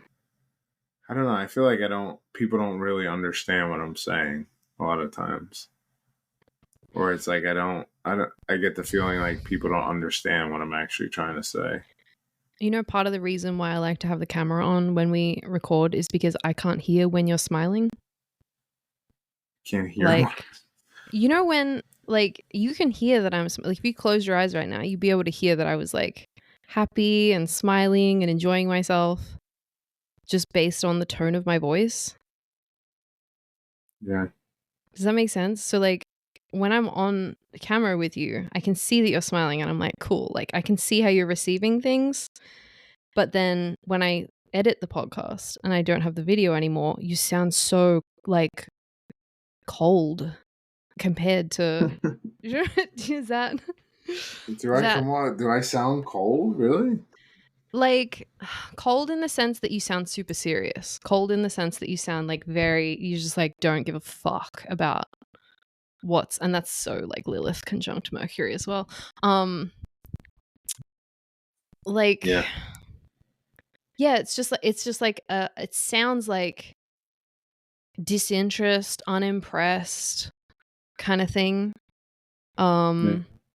But I wonder if I do, as someone who's like about emotional expression and connecting with the emotional body and like letting your heart just like pour out of your throat. That's so what I'm about. I wonder if there's something, like, I heard a difference in your voice when you did that last mushroom trip and you'd integrated a bunch of stuff. And actually it was after you'd um said something to that guy at work who was like peeling out of the car lot or whatever.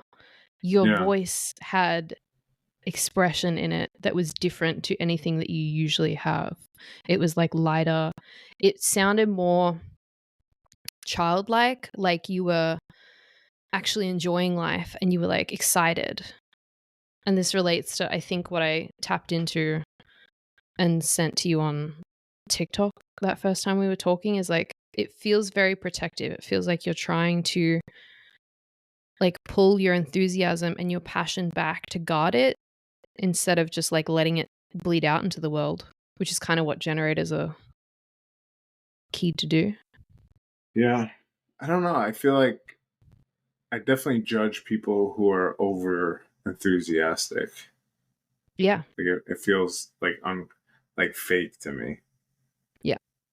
But maybe I think that's the shadow side of Aquarius. Not the shadow side as in all of it, but like that's an aspect of the shadowy Aquarius. Like, whereas to me, like the age of Aquarius feels very like everyone being enthusiastic about all the shit that they're doing and like really loving it and buying into it and expressing it. And I feel like an Aquarian would, I don't know, like they're so community, they're so like letting everyone be weird and wild and like everyone lapping it up. yeah, but I don't really know Aquariuses who are like that though.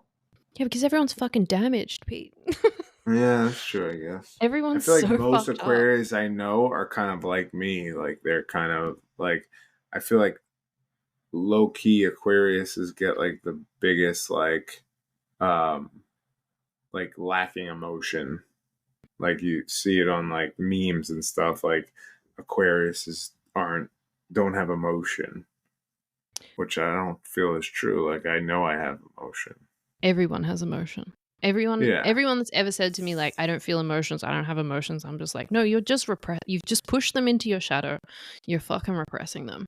And I think it's like more natural for like air signs to, because they're air signs and the focus is on like logic and intellect. It's probably kind of a natural expression for them to express more logically, intellectually than emotionally, but that doesn't mean it can't happen. You know, Yeah, I you've don't got know. more than just Aquarius in your chart. Yeah, no, I know. I feel like it's just like Yeah, I feel like I've always been like this though. But all this shit happens to us in early childhood. Yeah. Like, there's no way that when you were a small child that you weren't like fucking bouncing off the walls with giddy happiness. I don't know. I was always like quiet. Like everybody always said how quiet I was. Well, so was I, Always. but that's because my parents like fucking ruined me. Yeah. Like, look at me now. I'm so expressive. I'm so outgoing and talkative. I Um, can't even I can't even like picture myself being like super expressive. I was just trying to like I don't think I could be like yeah, like I don't know. It just it's feels funny. uncomfortable. Well, maybe it feels uncomfortable because it feels vulnerable.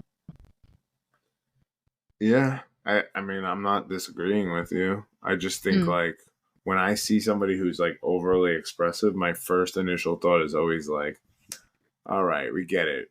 You're faking it, you know? Like it just that's like the first thing I think.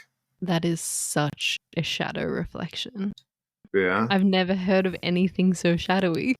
Yeah. I Like, don't know. seriously, you see someone like happy and enjoying their lives, and you just like stop faking it, you faker. No, like I don't know. Like I feel like I'm trying to think like no, I mean, I don't know. I feel like it's authentic like they are being fake though. Like I could see when somebody's really like happy and joyous, like I could understand that, but I feel like a lot of people I see who are faking it.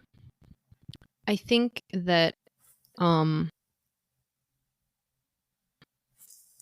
I think that a lot of Aquariuses, and I don't know if I've like met a lot that I've actually consciously kind of had like in terms of like all the charts that I have stashed in my phone. Um, I'm not sure I have many Aquariuses on the list, but there's this.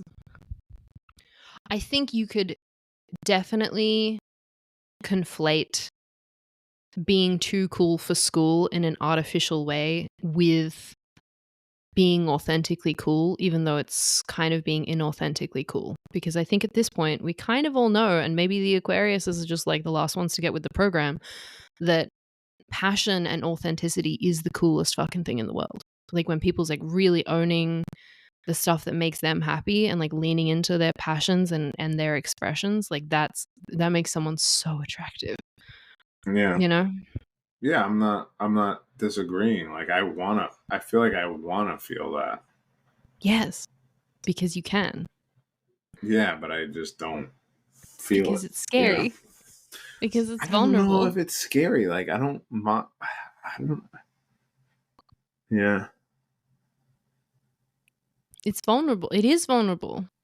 It's terrifying to like really put yourself out there and be like, I'm having so much fun, and like letting yourself be seen Yeah, for but it why and is letting that yourself be vulnerable? I feel messy. like I want to be having so much fun. Okay, well, A, for starters, if you stop like judging people and feeling like they're fake for doing the kind of thing that you wish that you could be doing, you'd make it a lot safer for yourself to do, Yeah. because it's your judgment that makes you too scared to do things. Ultimate at the end of the day, like it's your own self-judgment. Yeah. That's one of my major kind of keys to shadow work, is like if you stop thinking about your shadow as something that's like hidden from you and starts thinking about it like something that you've made it unsafe to acknowledge and see in yourself because you're judging other people for doing stuff. Like everything you judge in other people is something that you have inside of you and you're a natural expression. And if you stop judging them, you start seeing it more, it makes it safe because you're not like bashing your inner child for the stuff that it naturally wants to do.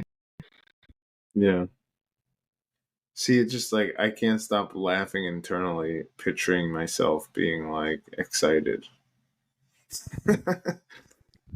Like, yay! Like I can't even do it. Like I don't even it just like What feels do you weird. like? It feels like the video game The Sims. Like it feels very like comical. Like you just jumping Yeah. up and down on the spot with like streamers or something. Yeah, I don't like I don't know. I mean I'm trying to think like you know what it is too is like I don't really know people. I don't know that many like overly happy people. You know me. I'm like I'm the chipperest person I'm on earth. saying, but somebody I know in person who like, no, but I'm just saying, like, when you're around people, like, I feel like I'm pretty happy, but I'm not like where I'm comfortable being excited like that. But Well, like, your vibe attracts your tribe. yeah, it's true. You literally will, like, if you feel uncomfortable around people who are like happy and excited and passionate and expressive about it, I then don't think naturally it's you'll that though. just Like, to be honest, I'm just, conf- I feel mm, like if somebody's authentic, I feel like somebody's passion, and it could be about anything. Like, when somebody's like really into something they're doing, I love that because I feel yeah. like it's like, I want that. Like, I want to have my thing that, like, I'm like, oh my God, this is all I think about, like Yep. that type of thing. But I don't feel like I fully have found that, you It's know? because you won't let yourself be wobbly in the meantime. Like Yeah. you're trying to jump from here to all the way over there, and in between there's a lot of like trying shit on and like trying to be passionate about stuff and trying to like be outwardly expressive about it. But if that feels like fake, because like I don't know, when we're trying to learn something new, we're trying to like we're tapping into something for the first time, whether that's channeling and mediumship or whatever the fuck in life, there's wobbliness and there is a lack of confidence. And I think that that's what a lot of Aquarians really disdain, is like that lack of confidence. But that's a natural part of the progression. You can't, like, it's really hard to find things to be passionate about and allow yourself to be excited about them if you're judging yourself for like a lack of confidence in it, because then you just won't start, you won't pursue it, you won't let anyone see it. It's that'll track. Yeah. I mean, I understand it like mentally, but I guess I don't understand like how to get there from here because it's like what do I feel wobbly about? It's like what starts to get me to be like, yay, like It's, I mean, I think throw away the idea of what it's going to look like for starters. That'll help. yeah. Because you just screaming yay into the void. Like, no one super does that. Yeah, even I don't do that. And I'm like very embracing of my passion. Yeah. Um It's yeah. there. Like, you understand that you do have it. It's just that because you've pushed it into your shadow, it's really focused on like, I'm gonna just start saying yay every time okay, I feel a little excited. All right. look, if that works for you, it works for you. Well, I'll laugh, so it'll at least make me laugh, which will Yeah. feel And good. laughing is like the truest expression of one's own authentic vibration, I feel like. Very realigning with self. Yeah. Well, all right. So, like, thinking about stuff that makes you feel good, I was talking to you about, like, do you think there's, like, um, shadow aspects in, like, wanting to be, like, do things good? Or, like, is there, like, such thing as, like, a positive shadow?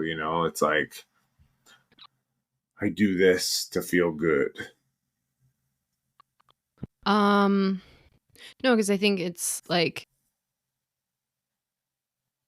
if you're doing something because it feels good for you, that's like living, that's experiencing, that's being aligned. If you're doing something because you won't feel good without it, that's the shadow expression. You know what I mean?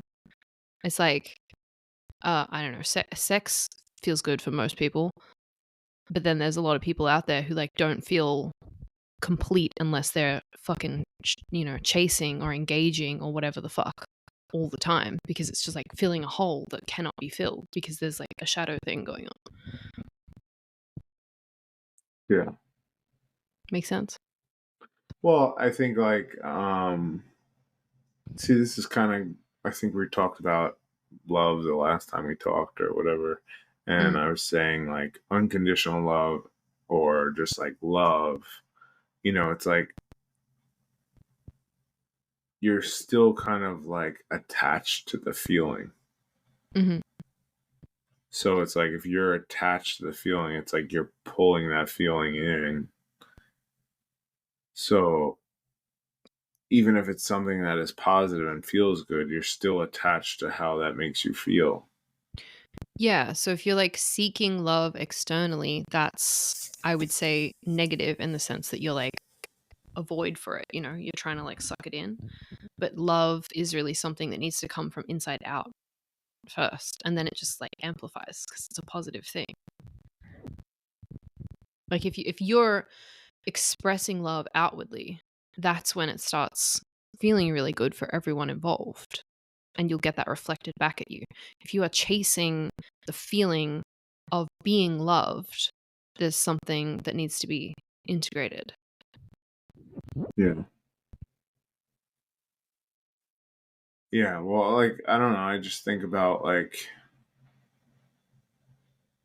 it's like back to like the roller coaster ride, whether the emotion is negative or positive, it's still like emotion. Yeah, I mean, everything's ultimately about experience. Like, if you have non judgment for yourself, then I don't know, you could get over addiction faster because if you genuinely have non judgment for yourself, you just do it and you observe it. Like, you're not trying to, if you have an addiction to something, let's say a drug, and you're judging yourself from doing it, you kind of push the experiences into your unconscious and it doesn't let you fully observe them and fully experience them. If you just had non judgment about the fact that you were like experiencing an addiction, then you can just observe it and you can like enjoy the experience for what it is, even if it's like a negative loop pattern in your life. You could just enjoy it for what it's worth. And ironically, that probably finishes the experience quicker because if you let yourself enjoy the stuff that's like a hungry little fucking demonic void inside of you, and then because you're enjoying it, you're genuinely observing it and buying into it, it kind of like you get to the point where you're just like, okay, I'm not enjoying this anymore. And it naturally lets you let it go. Whereas if you're in judgment, you're kind of like pushing it away from yourself and you're in this like tension and it's just uncomfortable all around and you don't really get anything. Like it just destroys you. Yeah. It makes me think of, I remember reading this like meditation book, and in the book, the guy had like question and answer section, and somebody asked him like how to quit like addiction or quit smoking.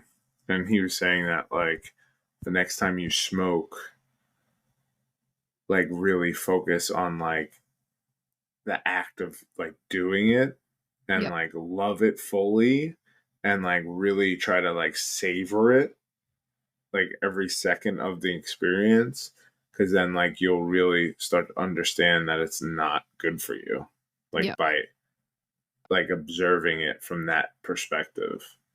I smoked for 4 years and then I quit cold turkey because I did exactly that. Like I just, like, I didn't judge myself for doing it. And every time I had a cigarette, I'd fucking feel it and I'd taste it and I would like just live in that fucking thing. And within like a couple weeks, I was disgusted. I was just Yeah. like, this is fucking gross. Yeah, I actually used to chew tobacco. Yeah. Yeah. And did it get I did the gross? same thing. I did the same exact thing. And yeah, it worked.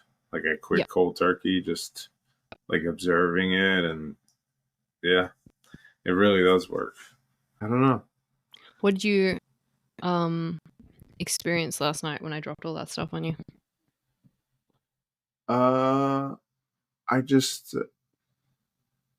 I don't know. I didn't really hear you, to be honest. I just was kind of in my own little world, you know? It was also like I feel like I'm still kind of like processing some of the stuff from the mushroom trip and just like thinking about um just everything, like just readjusting and like my view of things, and like I caught myself kind of like kind of feeling sorry for myself and just like In what way? I don't like I just it's like I feel like I caught myself because it's like I get this like identity of like this story of like I'm stuck, and like I try to not get sucked into like this like underdog story of like trying to fight my way out of something and like just not be where I'm at anymore. And I woke up kind of like yesterday in like a funk. Like I feel like a funk, like I was starting to like fall into that. And then I like corrected myself. I just was like, that's not the story. Like you want to change the story, like it's up to you where you are. Like you're consenting to where you are. So like you're deciding to be here. There's something for you to learn where you are. Yeah. And But it's just not kind of, about going limp for yeah, me. Like if you just kind of like, well, there's something to learn, so I guess I'll just keep like enduring. That's like a really unpleasant experience to have because you'll find yourself in the same place in 3 months. yeah, If you start really and like I know that you feel like you feel pretty comfortable with your emotions. I think that part of the block is feeling uncomfortable acknowledging your own shadows. That's the primary. Do you know what I mean? And then stitching that in with the emotional expression. yeah, Because I don't know, when you said that last night, like you sent the voice clip of thinking that you might want to move and you want to find something that's for you and all that stuff. And I was like, you're restless. Uh what occurred to me was like, I don't know, like that day we started talking on TikTok, um I was like, I don't know if like being around me will rip masks off, and you were like, I'm ready. That was like a big confirmation to the universe. You're like, okay, I'm ready to have my masks ripped off. And then you resist it because you don't you like you I think like your go-to is like you'll experience a trigger on the outside world and then just be like, I don't care. Like yeah, it just overwrites it. It just like it denies it. Whereas like the art is seeing the trigger, acknowledging it for a trigger, instead of just being like, well, it's fucking good to be triggered about this shit or whatever the fuck makes for good content. Um yeah, and then just being like, okay, I have it. So what is the part of me that I need to reclaim from this external thing in my mirror? Because it's there. Like it's always a part of you that's trying to get seen. yeah. That's the key. Well, yeah, but like, see that whole story about the woman with the mediumship? Pick any other trigger, right? That I feel was like made up. what do you mean it was made up? It was made up Why? because I was just trying to make like content. That's so fucking stupid. That's Because I noticed like I guess the trigger is there of like when people like put this like urgency of like you know um that like they need to hear from somebody, or like they need this thing, or it's like I just don't feel like that's true. okay. So the trigger's real though. um yeah, I mean it is. It's not fully made up, all right? It was somebody else's experience and they were talking to me about it. You had a lot of different But stories going on, Pete. yeah, but I mean the trigger is there. I think the trigger more is about like people kind of saying things that I've been saying, and then it's like they don't I feel like I haven't progressed to where I want to be. Bingo. That's a trigger for sure. Okay, so what, like, let's pull that apart. All right, let's do it. What, how do you feel about being, or like not having progressed to where you want to be? I could make up plenty of mental reasons why. I know, but I'm asking how it feels. How does it feel? It sucks. Like, it doesn't feel good. Yeah, like, it doesn't feel good.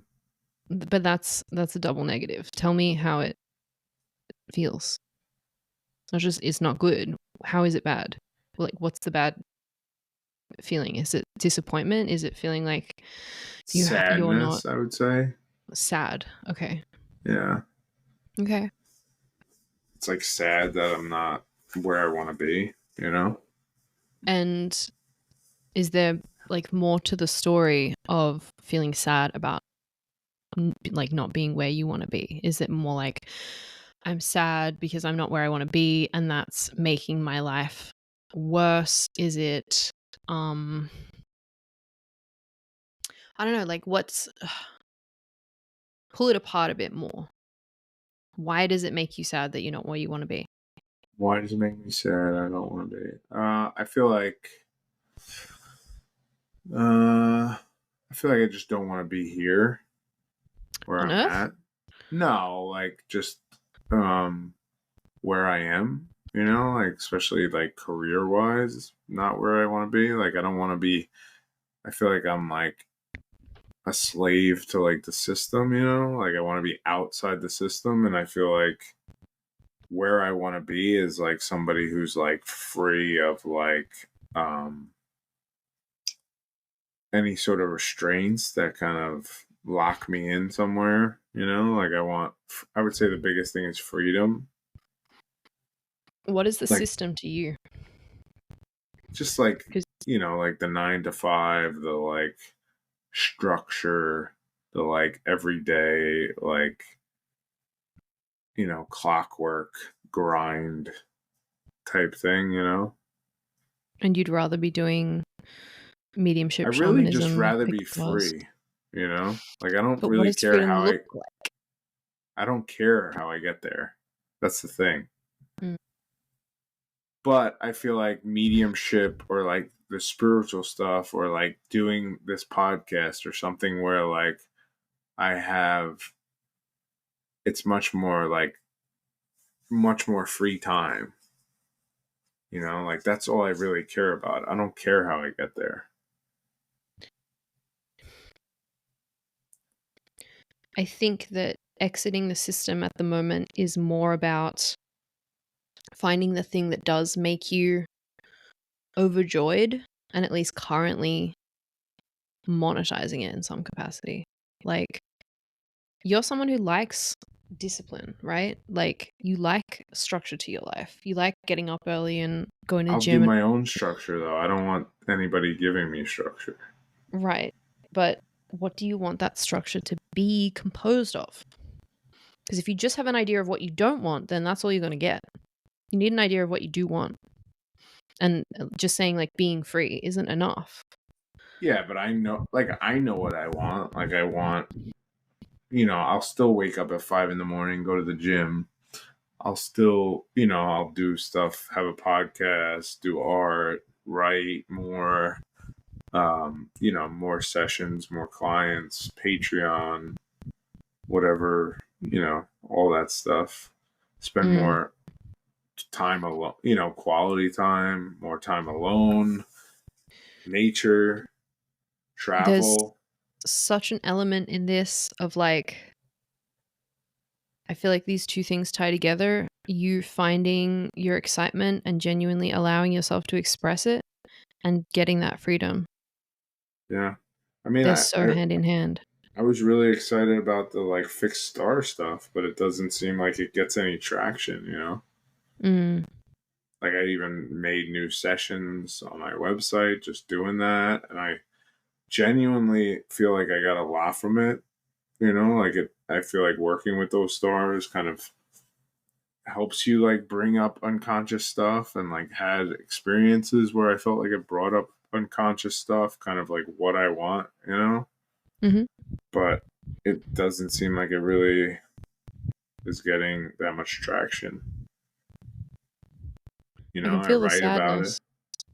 Yeah, because I feel like I was excited about it. I'm still kind of like excited about it, but it just feels like it's not really doing anything. Mm. You know, I put it out there,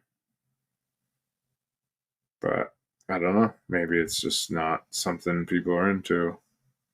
I think there's an element.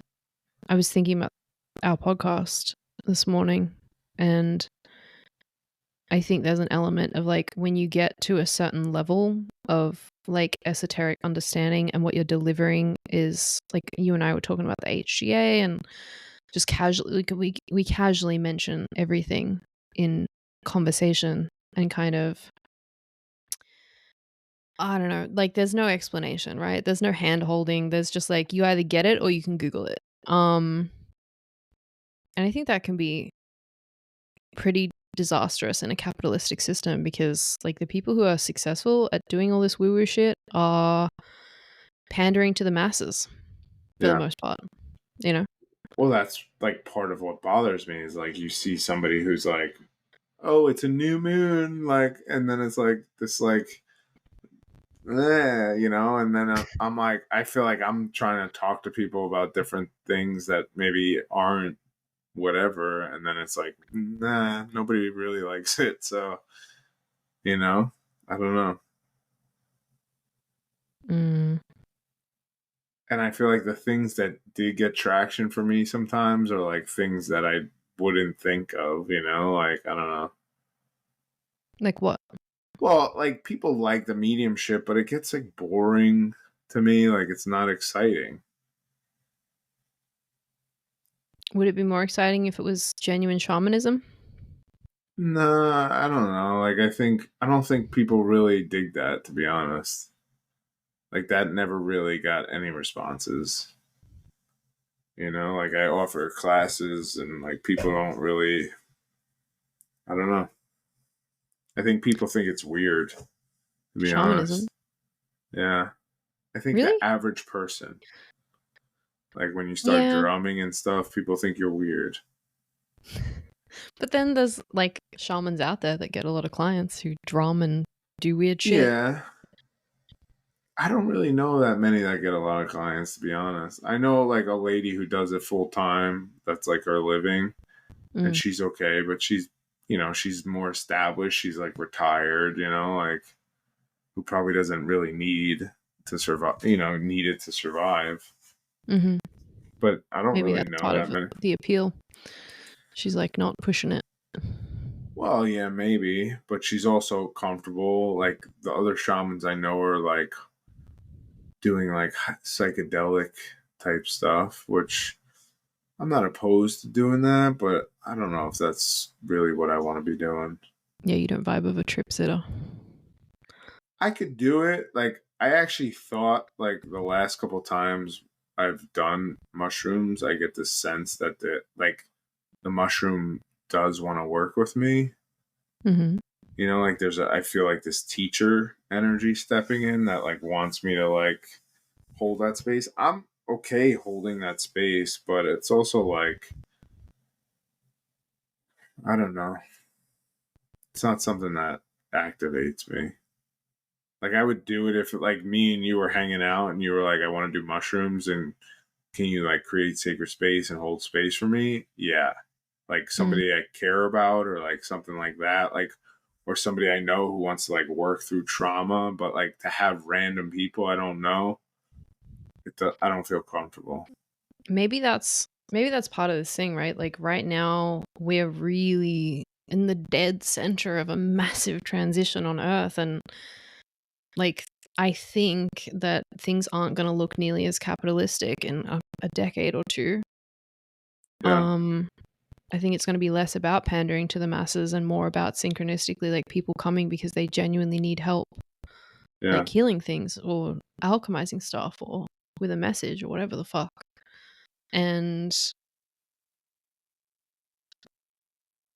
I don't know, I had this idea a few minutes ago that like maybe for you it's a different path. Maybe it's like less about, I don't know, establishing a different flavor of career and more about like going off grid because you just love so much like working physically.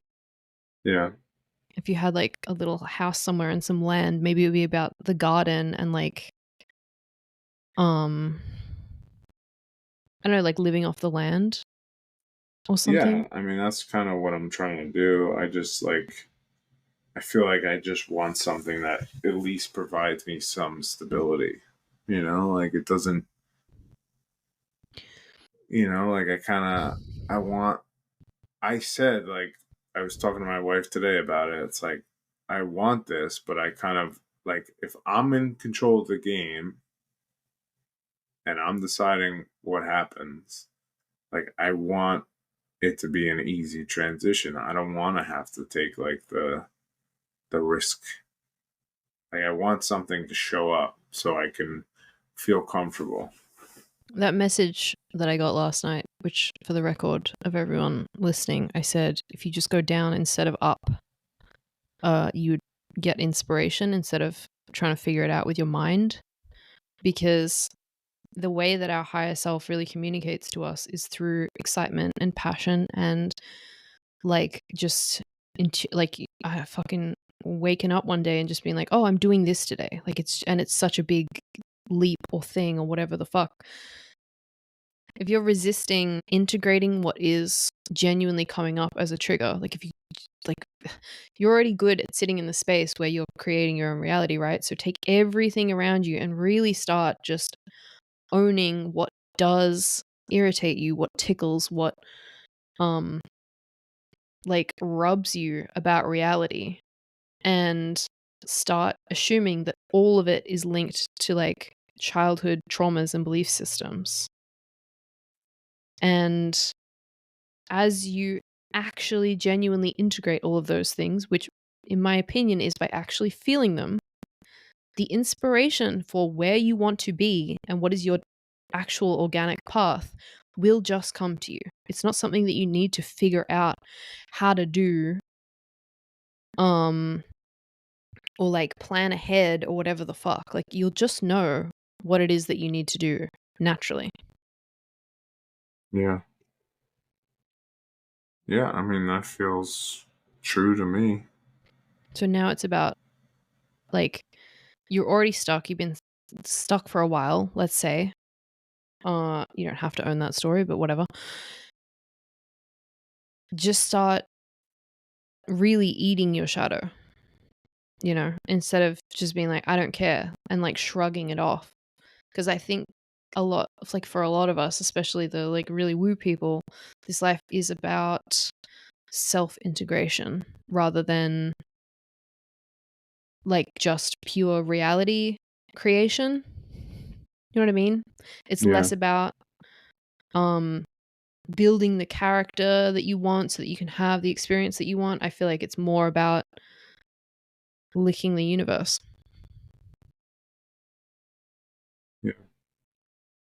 Yeah, I mean, I've been trying to do that. I've been trying to like be aware of like if I say I don't care, like Mm-hmm. why am I saying it, or like caring, or like, standing up for whatever is coming up whenever I Yeah. say I don't care. But that's all I've really been trying to do since we've had conversations about this. And I feel a difference, but I'm just, you know, trying to see what comes up. What's the difference that you've felt for starters? It just feels like I'm, you know, stating what I want. It's like, it's microcosm, macrocosm, it's like you start declaring like this is how you want things to be. At least you're taking a side instead of like just being like a passenger, Mm-hmm. you know? Um, I mean, that's all. I mean, it's come up in little ways as like being at a deli and like asking for something and they give you the wrong thing, where I used to be like, whatever, I'll just eat it, like. So now I'm just like, no, this isn't what I wanted. I wanted something else, where I would never say that. Yep. Which is And has like, it felt empowering? yeah, it has. It has. And just being honest with how I feel if something doesn't feel right to me, you know? Mm-hmm. But I mean, I feel a difference internally. I haven't seen it manifest necessarily yet, but I'll tell you what, story of my life. we'll see what happens. Well, that doesn't sound good. What the fuck?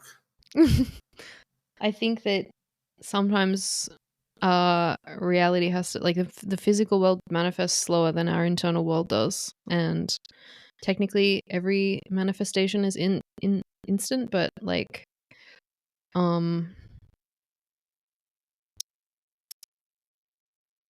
sometimes shit just needs time to cook in the background, I think. Fuck Genuinely. that. Like, I'm so different. I'm just so fucking astronomically different to how I was 3, 4 years, a year ago, 6 months ago. Like, Yeah, but and what's stuff the does like manifest. physical difference? I mean, I have a podcast now. Yeah, that's a good point. That's a good. There you um, go. yeah.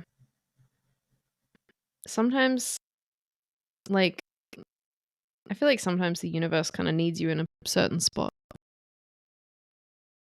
Does that track? Like it? No, I don't think the No. universe needs shit.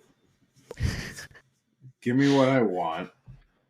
I'm All of this stuff tired. is interconnected. I don't give Like, a we're fuck. all Yeah, but interconnected. like, why does the universe need anything? It doesn't need anything. It's perfect. Like it does whatever it wants. But you're in it for a reason, or you wouldn't be here. Yeah, but that doesn't mean it needs it to be like this or that. Like that's just our ego, like coping. Like, oh, the universe needs you here. Like, I don't know. I don't buy that shit. Why are you in New York still then? Um, I think because I feel safe and stable here, and it's easy, and it's harder to like make the different. It's harder to make the change than like that's what's. I think that's what's the big trap with even I don't care. It's like I don't care. Feel like my life is pretty good. Like I'm not what. Want more? Yeah, I do, but I'm just saying like it's sometimes it's like when you're in that like things are good and it's like you're moving through life and you're having a pretty good time. Sometimes it's just easier to be like, oh, I don't care, it'll be all right, instead of being like, no, I want change. I think that's something you need to embody more. Yeah, no, I know it is, but I think you just get comfortable and then there's a lot of like conditioning to like be happy with what you get, or like I feel like something definitely that I was always kind of conditioned growing up was like be grateful for what you have, like that like mentality. Like I Mm-hmm. remember a specific time when for Christmas I asked for like I remember actually saying I want this specific video game. Don't give me anything else. I don't care if you give me anything else. I want this video game, Mm-hmm. right? And my parents got me like 6 other video games and not the one I wanted. And I remember getting so upset, and they were like, be grateful for what you have. And I was just like, fuck you. I'm not. I don't I want these actually have the games. same. I have the same fucking wound. Exactly. Yeah. Like, I want this specific dress for Christmas, and I Yeah. got some bullshit instead. Yeah. Mine was Street Fighter too. That's what I wanted. I think, maybe that's the wound. I'm still yet to integrate mine, I think, fully about that one. Like What, being gratitude? No, because I think like genuine gratitude, like that glowy feeling of like I'm so happy with what I have, mixed with some desire for like more things, Yeah. is exactly how you manifest stuff. But I think that the wound of like knowing what you want and then being given like a plethora of other shit that you don't want can be incredibly it can like I feel like it destabilized my trust in the universe, like intrinsically. Yeah. Yeah, but I also think like sometimes like the universe tests you, and not in like a negative way necessarily, more of like,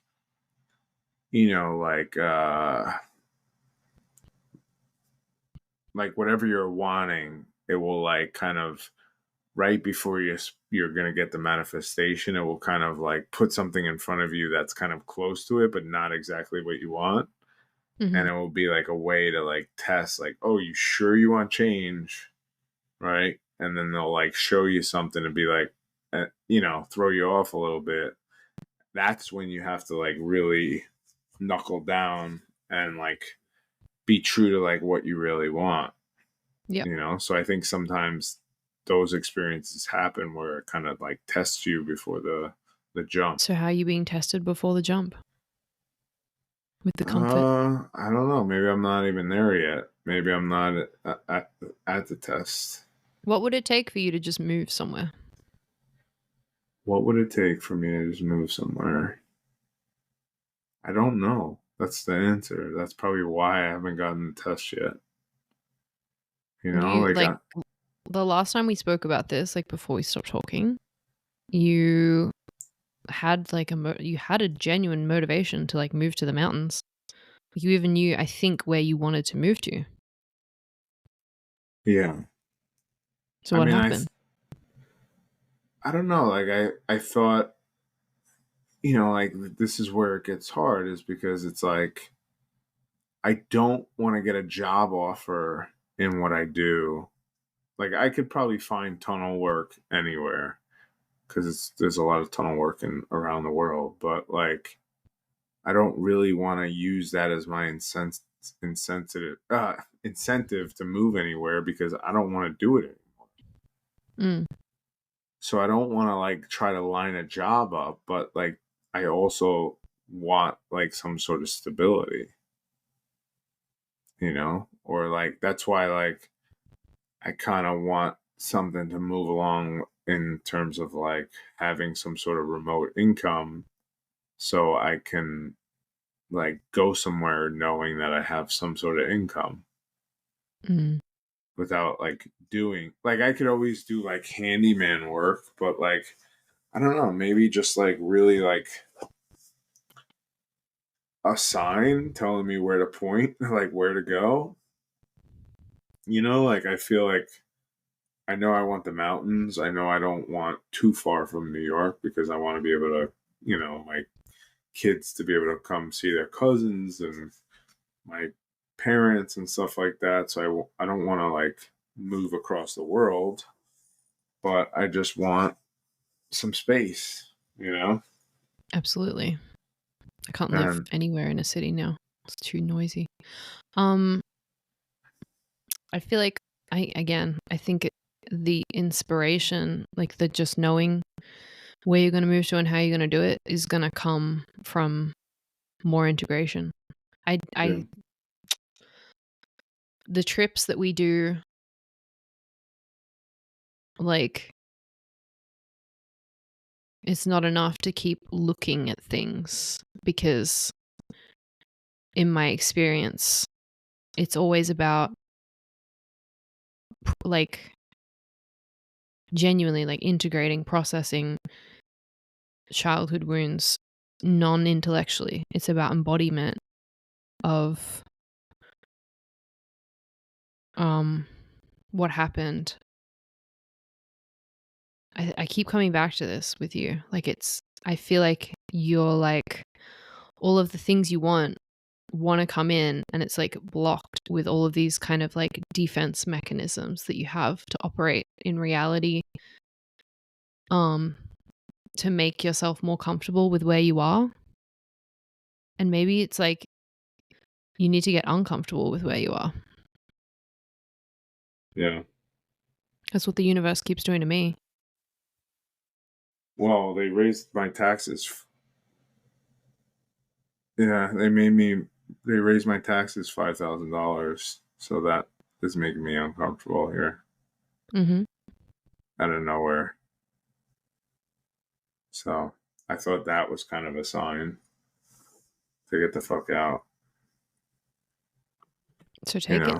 And I'm just, yeah, I mean, I'm looking at houses in a mountain area in Virginia that I like, that's close enough but far away enough. I just gotta see something that really, excites me.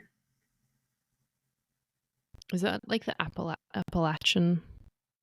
Yeah, it's like Virginia is very like middle road, like it's not the south, it's not the north. It's kind of like combination in terms of like ideals and Yeah, but that politics. like that mountain area is kind of like known for its spooky. Yeah, it's more like Tennessee, North Carolina. It has more like that's where they have like more stories. West Virginia is like Mothman. You ever hear of the Yeah, Mothman? that's fucking spooky. Yeah.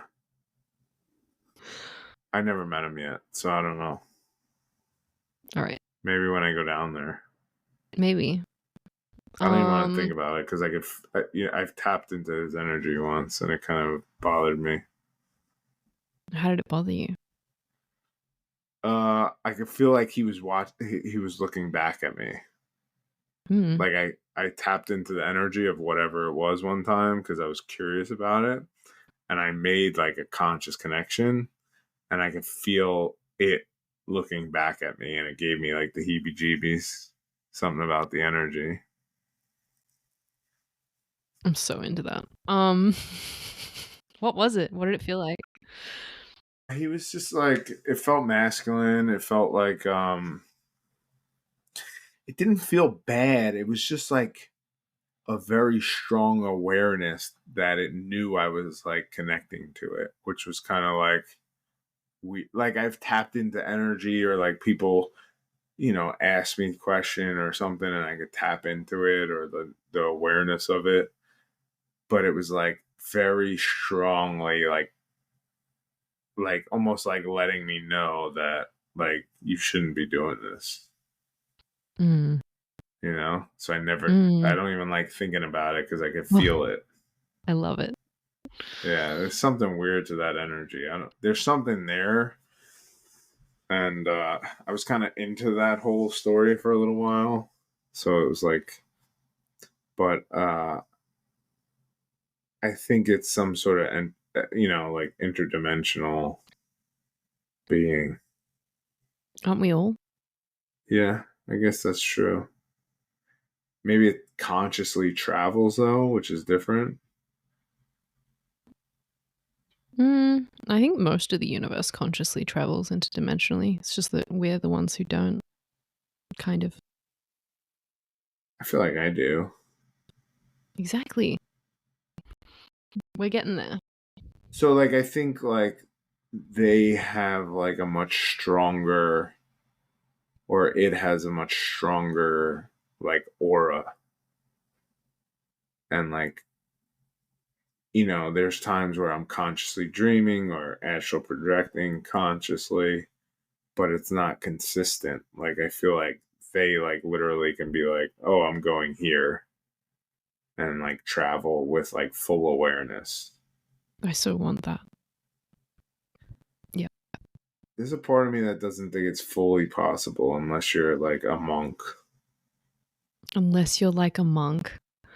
Yeah, I What? think because I just think it's very. It's like like you live in a city. Like I feel like these like Tibetan monks who like probably live off of like fruit and just like meditate for hours on end. It's a lot easier to get there. Like for us, it's like I feel like we just have like much more like natural like pollution in terms of like energetics.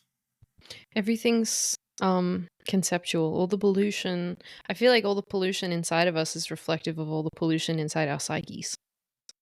Totally. Mm-hmm. But we're still dealing with it. Yeah, but it's not about like changing your physical behaviors. It's about changing your internal ecosystem.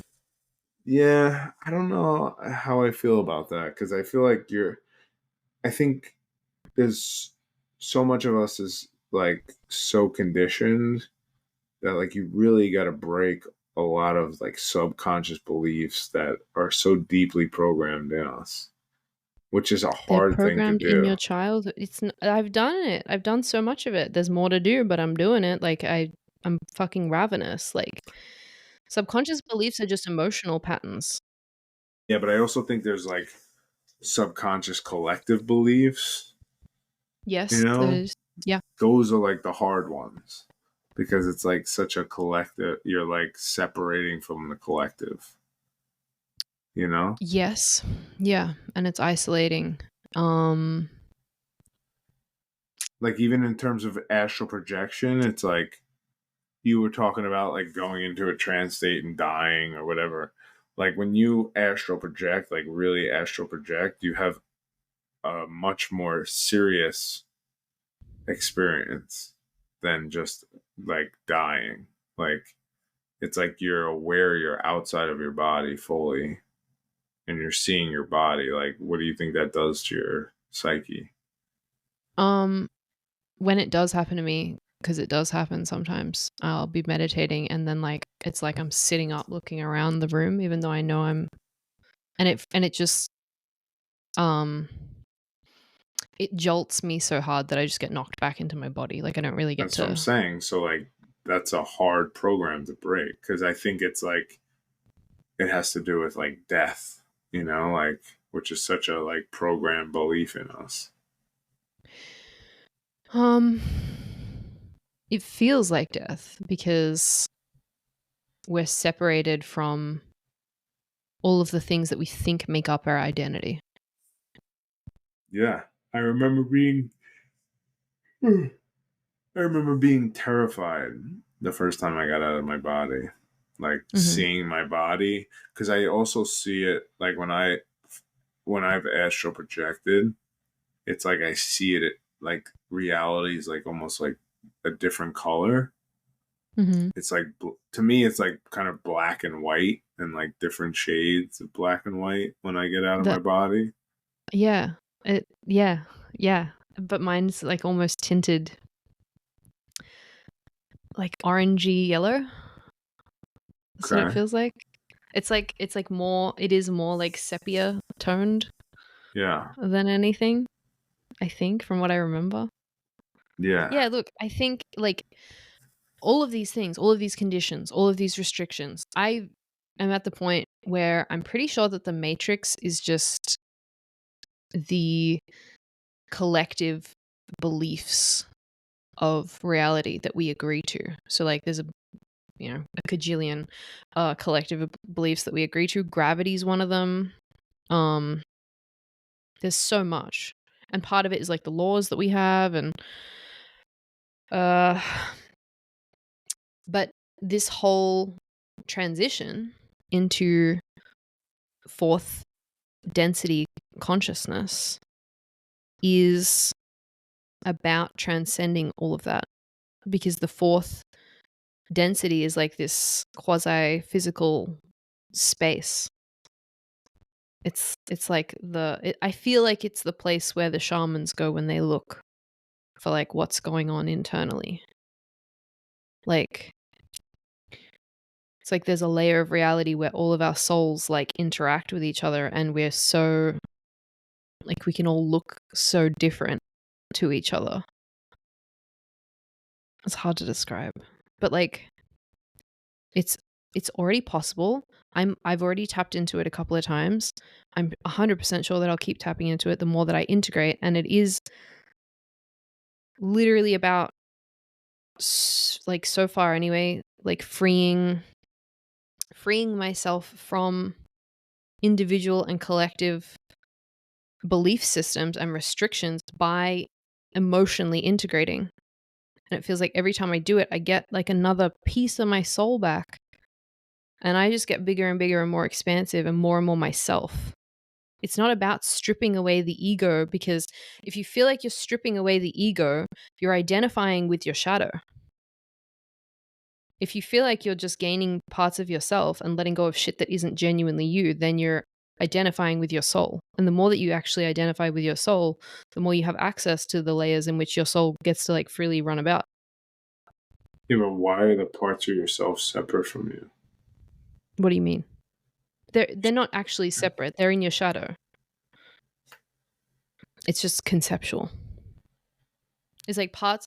I feel like every time I received a childhood trauma, which nowadays I just think of it as like a limiting belief system or a negative belief, it feels like part of myself got like ripped, but not ripped, like twisted into something different that I then started believing was like a necessary part of me in order to survive. And I feel like the more that I let go of, which is really just integration, the less I feel like my survival depends on anything just outside of being conscious. Yeah, I agree. I mean, I feel like we're kind of saying the same thing. Hmm. But I like there's part of me that thinks kind of like the authentic self is like basically your like higher self. And it's like the more you strip away like the conditioning and the program, the more that like divine aspect is able to fully like project through you. Yeah, I agree. So what are you doing to give it more space? I don't know. Just deprogramming, I guess, trying to see like where I'm conditioned and where I'm like holding these like limited beliefs. It's funny because like we've had like two kind of points in this conversation. Earlier on, you said, "No, I just really like the experience. I'm enjoying all like the negativity and the positivity and like blah blah blah. I don't necessarily think I want to transcend." And then like conversely, you're sitting here being like, "No, I really want to like have more of this like soul freedom and be able to tap into other realms," and they feel contradictory. But you kind of want a little bit of contradicting. Like, isn't I that mean, like it's the nature of the that universe. it's like the ebb and flow, you know? Like you need the contrast to kind of see what you want, you know? There's always going to be ebb and flow. There's always going to be like the contrast is always there in order for you to like pick with your preference. But it's like when the contrast is there and you feel like you don't have preference, that's when you have a limiting belief. When the contrast is there and you know that you don't have to buy into it whatsoever, you've let go of limiting beliefs. Yeah, but you still have to kind of experience the contrast. But it doesn't have to be negative experience. Yeah, I agree. I do. You just have to see it for what it is, like just, an opposing experience to kind of help you navigate where you want to be. I also feel like part of, like you said before, I feel like that's unachievable unless you're like a monk. Like us putting, and I've done this, I've absolutely been guilty of this, us putting like monks above, like in categories in which we're like, oh no, we couldn't possibly achieve what they've achieved. Like it's horse shit. No, I don't necessarily believe we can't achieve it. I'm just saying it's hard. That's a belief. Yeah. And like I get it because I feel like it's hard for me to just snap my fingers and have an out of body experience, but that is the nature of the universe. Like that is how it's actually meant to operate. And I think that it's because, you know, we've had so much evidence, so to speak, of not being able to achieve these things, that's what Yeah. makes it feel hard. But realistically, I should be able to close my eyes and step the fuck out of my body at any minute Yeah. of any day. It's not, it doesn't have to be this thing where you have to like work for it unless you believe that that's the thing. Yeah. There's actually, I have a great book for that stuff. It's called The Phase, and it teaches you how to get out of your body. I'm curious. It's like, honestly, the guy, the thing, like the tips the guy give really do work. It helps a lot, but it's just like a practice, you know, you have to like kind of do it. That's the thing. That's the thing. That stuff just doesn't stick for me. Yeah.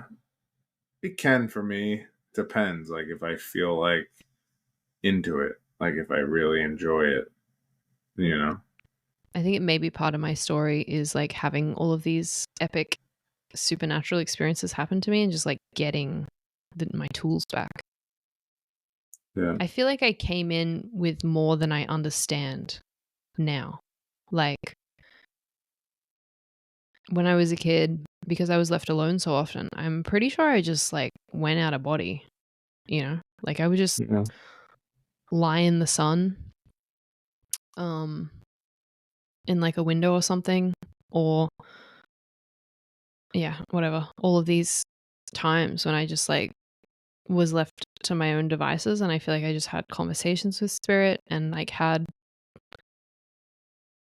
experiences. My back is like lighting up again.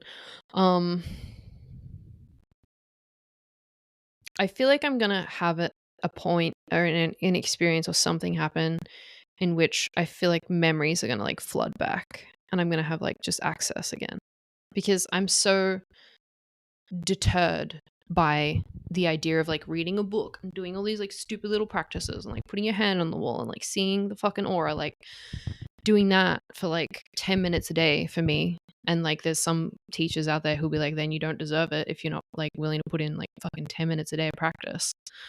I've seen people say that. Fuck those people. Yeah, like I just everything that I've gained so far has been this like punch in the face of remembering that that's who and what I naturally am. It feels so much like that. That's what works for you. You know? Yeah. I think it's all just whatever your conscious mind wants to believe, you know, No, that not your makes you feel conscious comfortable. mind. Not just your Yeah. no, because I want to like consciously I want to believe 1,001 things that aren't necessarily true in my reality right now, because it's about your unconscious mind as well. That's why I keep talking about integration, right? Because our unconscious mind is creating our experiences just as much as our conscious mind is. Just as much. Yeah. Like it will create all the things that you don't want just as much, because if you're in resistance to anything, clearly you want to experience it. Yeah. So it's about exploring all of you and knowing, like, every time I do step out into that space, it's like I'm just as dark as I am light, and I love all of it. Yeah. I feel like I love myself.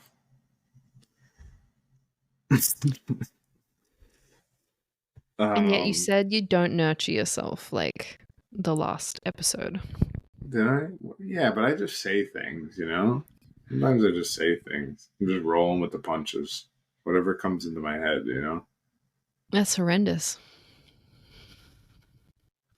Don't you feel like you want to have integrity with That is the things integrity that you because say? I'm Is it? saying, yeah, I'm saying what I'm thinking or feeling right now. What's But more integral than that? I think that there's a difference between saying what is true to who you are and your authenticity versus saying what occurs to you to say in the moment, even if it's something that's like a lie or bullshit or a half truth. No, because I feel like it's like that moment, it's true to me. I'm not lying on purpose. What do you mean you're not lying on purpose? Well, You I'm just just told saying, me. I'm not like lying. So it's like what's more honest than what I'm feeling right at that moment? Okay, let's take the TikTok video.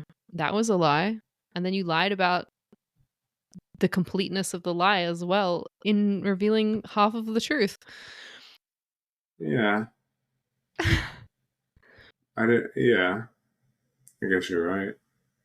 I usually don't lie, but I'm not really a liar. It's not my thing. Yeah, but you could just be saying that. You know what I mean? I could be that could be my truth in this moment. It's okay, so I have realized like consistency is about honoring every moment for what it is, but you seem to be doing it in a shadowy way. Why? Does that make sense? Because if you're saying like in this moment I feel like lying, like that's not like sure you're honoring the moment, but you're honoring the moment in the shadow self. Like not to me integrity is like honesty and being truthful to who I am and what I want and what I'm feeling. And that's like the fucking goal.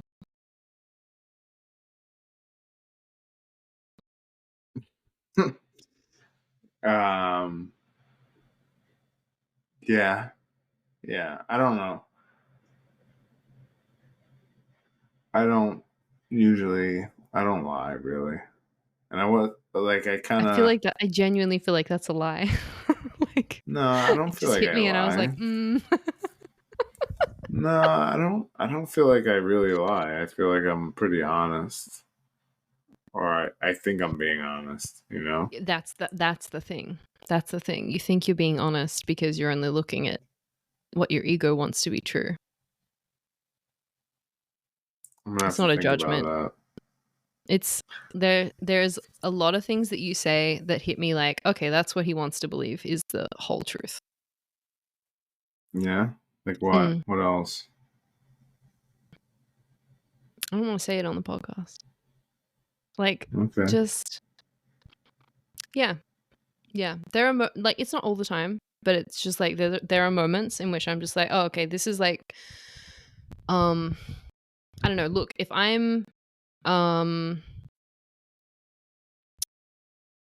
more like anxious and people pleaser and um empathetic and like open and vulnerable and honest, you're more avoidant and like a bit I don't know, like withholding, a little bit like more shifty just in comparison. And yeah, I don't know, there's just things that you've said that have hit me of just like oh, he doesn't actually want to look at the real reason why this thing's happening or um the motivation behind something or the reality of something. And I just go, okay, that's maybe we just have like who am I to like overwrite your reality? You know? We could just each have our separate realities and that's fine. I think that's part of where we're moving to as a consciousness is like being able to just hold paradox that we're all experiencing things differently. And like it's not necessarily always fruitful for me to insist upon the raw, ugly truth of things every fucking minute of every day. Why not? Because it's isolating for starters. It makes people um people don't want to be around you if you're just ripping all their fucking masks off all the time. It's uncomfortable. It's violent sometimes. Not angry, but like it's just it's also um it's also having my reality and like kind of forcing people to see reality my way. So do you think just because you feel a certain thing or think a certain thing, it's true? Um, for most of my life, no, but I'm getting to the point where I feel like I see things really clearly. But that's the whole thing is like the truth is true for me, but it's not necessarily true for you. At least not at the consciousness that I say you as in like the general you. Um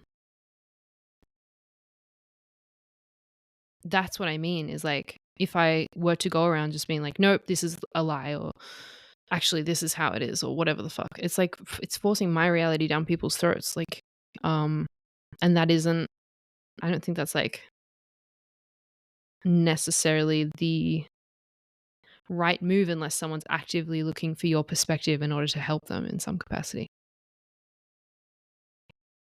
Yeah, but Like I the way you're viewing me is still a projection of your view of me. only if I'm judging you for it. That's the thing, right? The difference between judgment and discernment. I If don't I agree with that Why? because you're having a perception of me based off of what your experience. If I'm my not who perception of you you, think I am. like I know that I don't know all of you, obviously.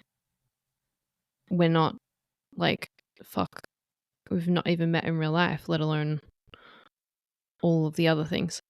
Uh but if what I do see I can genuinely empathize with, and I like, if I still have like that unconditional kind of universal love for it, then to me it feels like a higher truth because of the love, because it's like genuine connection in between what I'm seeing and how I'm perceiving you.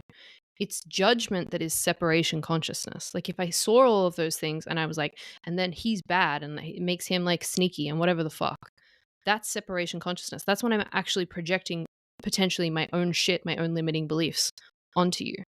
But the discernment is just like seeing it and be like, that's fine. Like I still have respect, love, all of the things, empathy. Then it registers as a truth. It's the same as how our guides see it. Like our guides see us for like more than we can see ourselves, I think, because they're sitting at higher dimensional levels of reality. They empathize with us. They're not trying to change us. They're not trying to force us into like being correct or whatever the fuck all the time. They're just letting us have our experience. And then when we ask and we say, hey, I want help achieving this thing, or I want to see this aspect of myself, or I want to reintegrate this, that's when they come in with like the hard truths. Yeah, but like what you're saying, you would have to be at the place where you're totally seeing me unconditionally. I feel like I see a lot of people unconditionally, and every time I start adding conditions to things, that's when I'm projecting. Do you think you love yourself unconditionally? There's more. Like there's like I feel like I do, and I feel like it's my goal and my intention. But because I know that there's still parts of myself that are unconscious, there's just more to love and more to integrate. But if you're not conscious of it, then you can't fully love it unconditionally yet. Well, that's the journey. That's not what I asked. What do you mean? If you're not conscious of some aspect of yourself, right? Yeah, Then you can't love it unconditionally because you don't even know what it is.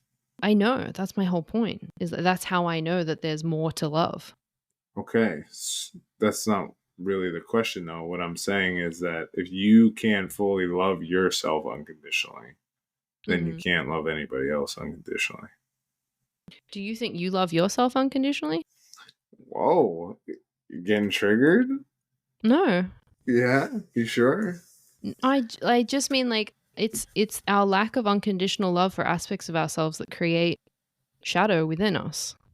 That's not. I don't even. It. That's not the point. The point is really that like, if you're not fully aware of your own like unconscious stuff, Yeah. then you can't love it because you don't Yeah. even know what it is. That's the creation mechanism of the unconscious stuff, is the lack of love for it. What do you mean? All of everything that you have inside of you, all of your shadow is very much present on you. What are you listening to? I don't know. I'm hearing. I don't know if it's lightning or. I love it. So synchronous. Yeah. The people around you will often see your shadow clearer than you do. Yeah. Like we're like the parts of us that are unconscious to ourselves, they're all still present all of the time. When you integrate them, they oftentimes, in fact, I would say every time, turn into something that's like working against us and creating separation between us and other people and us and ourselves into stuff that actually connects us and unifies us and other people and ourselves. But it's all still there. You know what I mean? Like it's all still present all the time. It's never not with you. So if you like you Yeah, but said, I'm saying like if you're not fully aware of aspects of yourself, then you mhm, can't really love yourself unconditionally. You have to be fully aware of yourself. this is the journey, Pete. Like this is literally the journey here on earth, is to unconditionally love more and more and more aspects of ourselves. Like we're at I'm not like I'm not what? arguing that. What are I'm you not trying to say? arguing. I'm trying to say that like if you can't fully be aware of all the aspects of yourself and love all the aspects, then you Yeah. can't do it in somebody else. That's not like it's not true in the sense that like if I'm consciously aware of all the stuff in myself that I love right now, right? And I see that in you and I love all these aspects of you, if then you do something that triggers me and I go, ugh, like it just, and then it annoys me, I'm like, oh, there's something in myself that I need to show love to. Yeah. That's the process of self integration. That's my whole point. Yeah, but I'm But saying that like you can't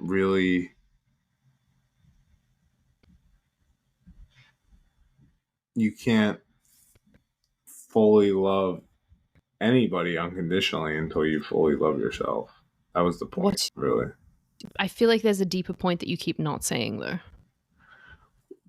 Because now I lost my train of thought, but I had a stream of thought in terms of like what we were talking about before I said the whole unconditional spiel. We were talking about my ability to discern certain things in you and us having. Oh, so yeah, so like how do you? Yeah, so it's like you're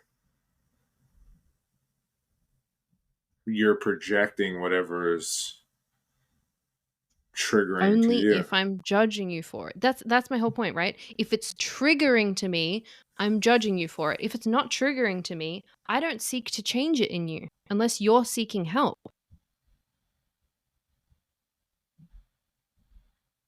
That's my whole point. Is like it's the trigger that would make me like try and force it down your throat and be like, "Ah, you have to change so that I can feel not triggered." As soon as I feel trigger, I just go, "Okay, there's just shit for me to integrate in myself." There's so many people around me with like deep, deep shadows, and I'm just like, okay, that's where they're at. If they come to me for help, that's when I'll be like, okay, are you ready to hear this?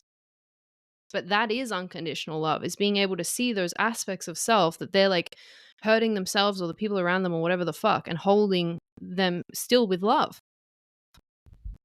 Mm. Like, I think you have to separate this idea that you are like creating the whole world around you from the idea that you're projecting on everyone, because they are two separate energies. They're two different things.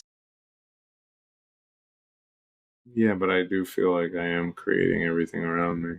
You are. I'm not saying that that's not accurate. I'm just saying it's different from projection in this sense that, like, when I'm projecting on someone, it's that they're doing something, it's irritating something in me.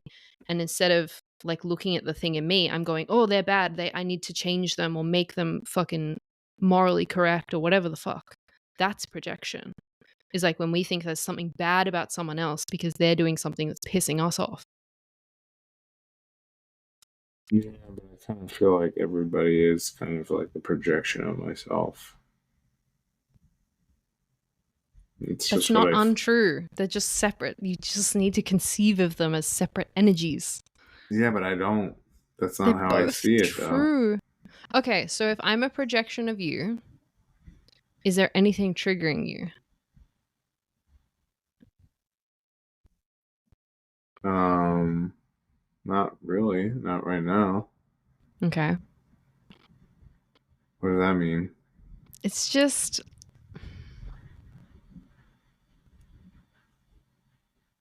I don't know, it's weird. I feel like you have this, like, everyone around me is a projection of me thing, and you use it to disable the mirror. No, I feel like it makes me see the mirror more because I'm seeing like why somebody is in my life. Like there's Why something, someone's in your life. yeah, there's some reason for you to be in my life. What do you think the reason is? I don't know. I think there's like similarities between us and how we like interact with the world. Isn't that true of like everyone that's in your life? Not really. I don't It agree with feels like that. such a blanket statement. No, I don't think it is. I don't think it is. I think it's I feel like I don't think there's many people I would say that about. Okay. And why is it important to have someone who has those similarities to you in your life? I think we have like a similar way of like discerning through things. So I think like probably see how like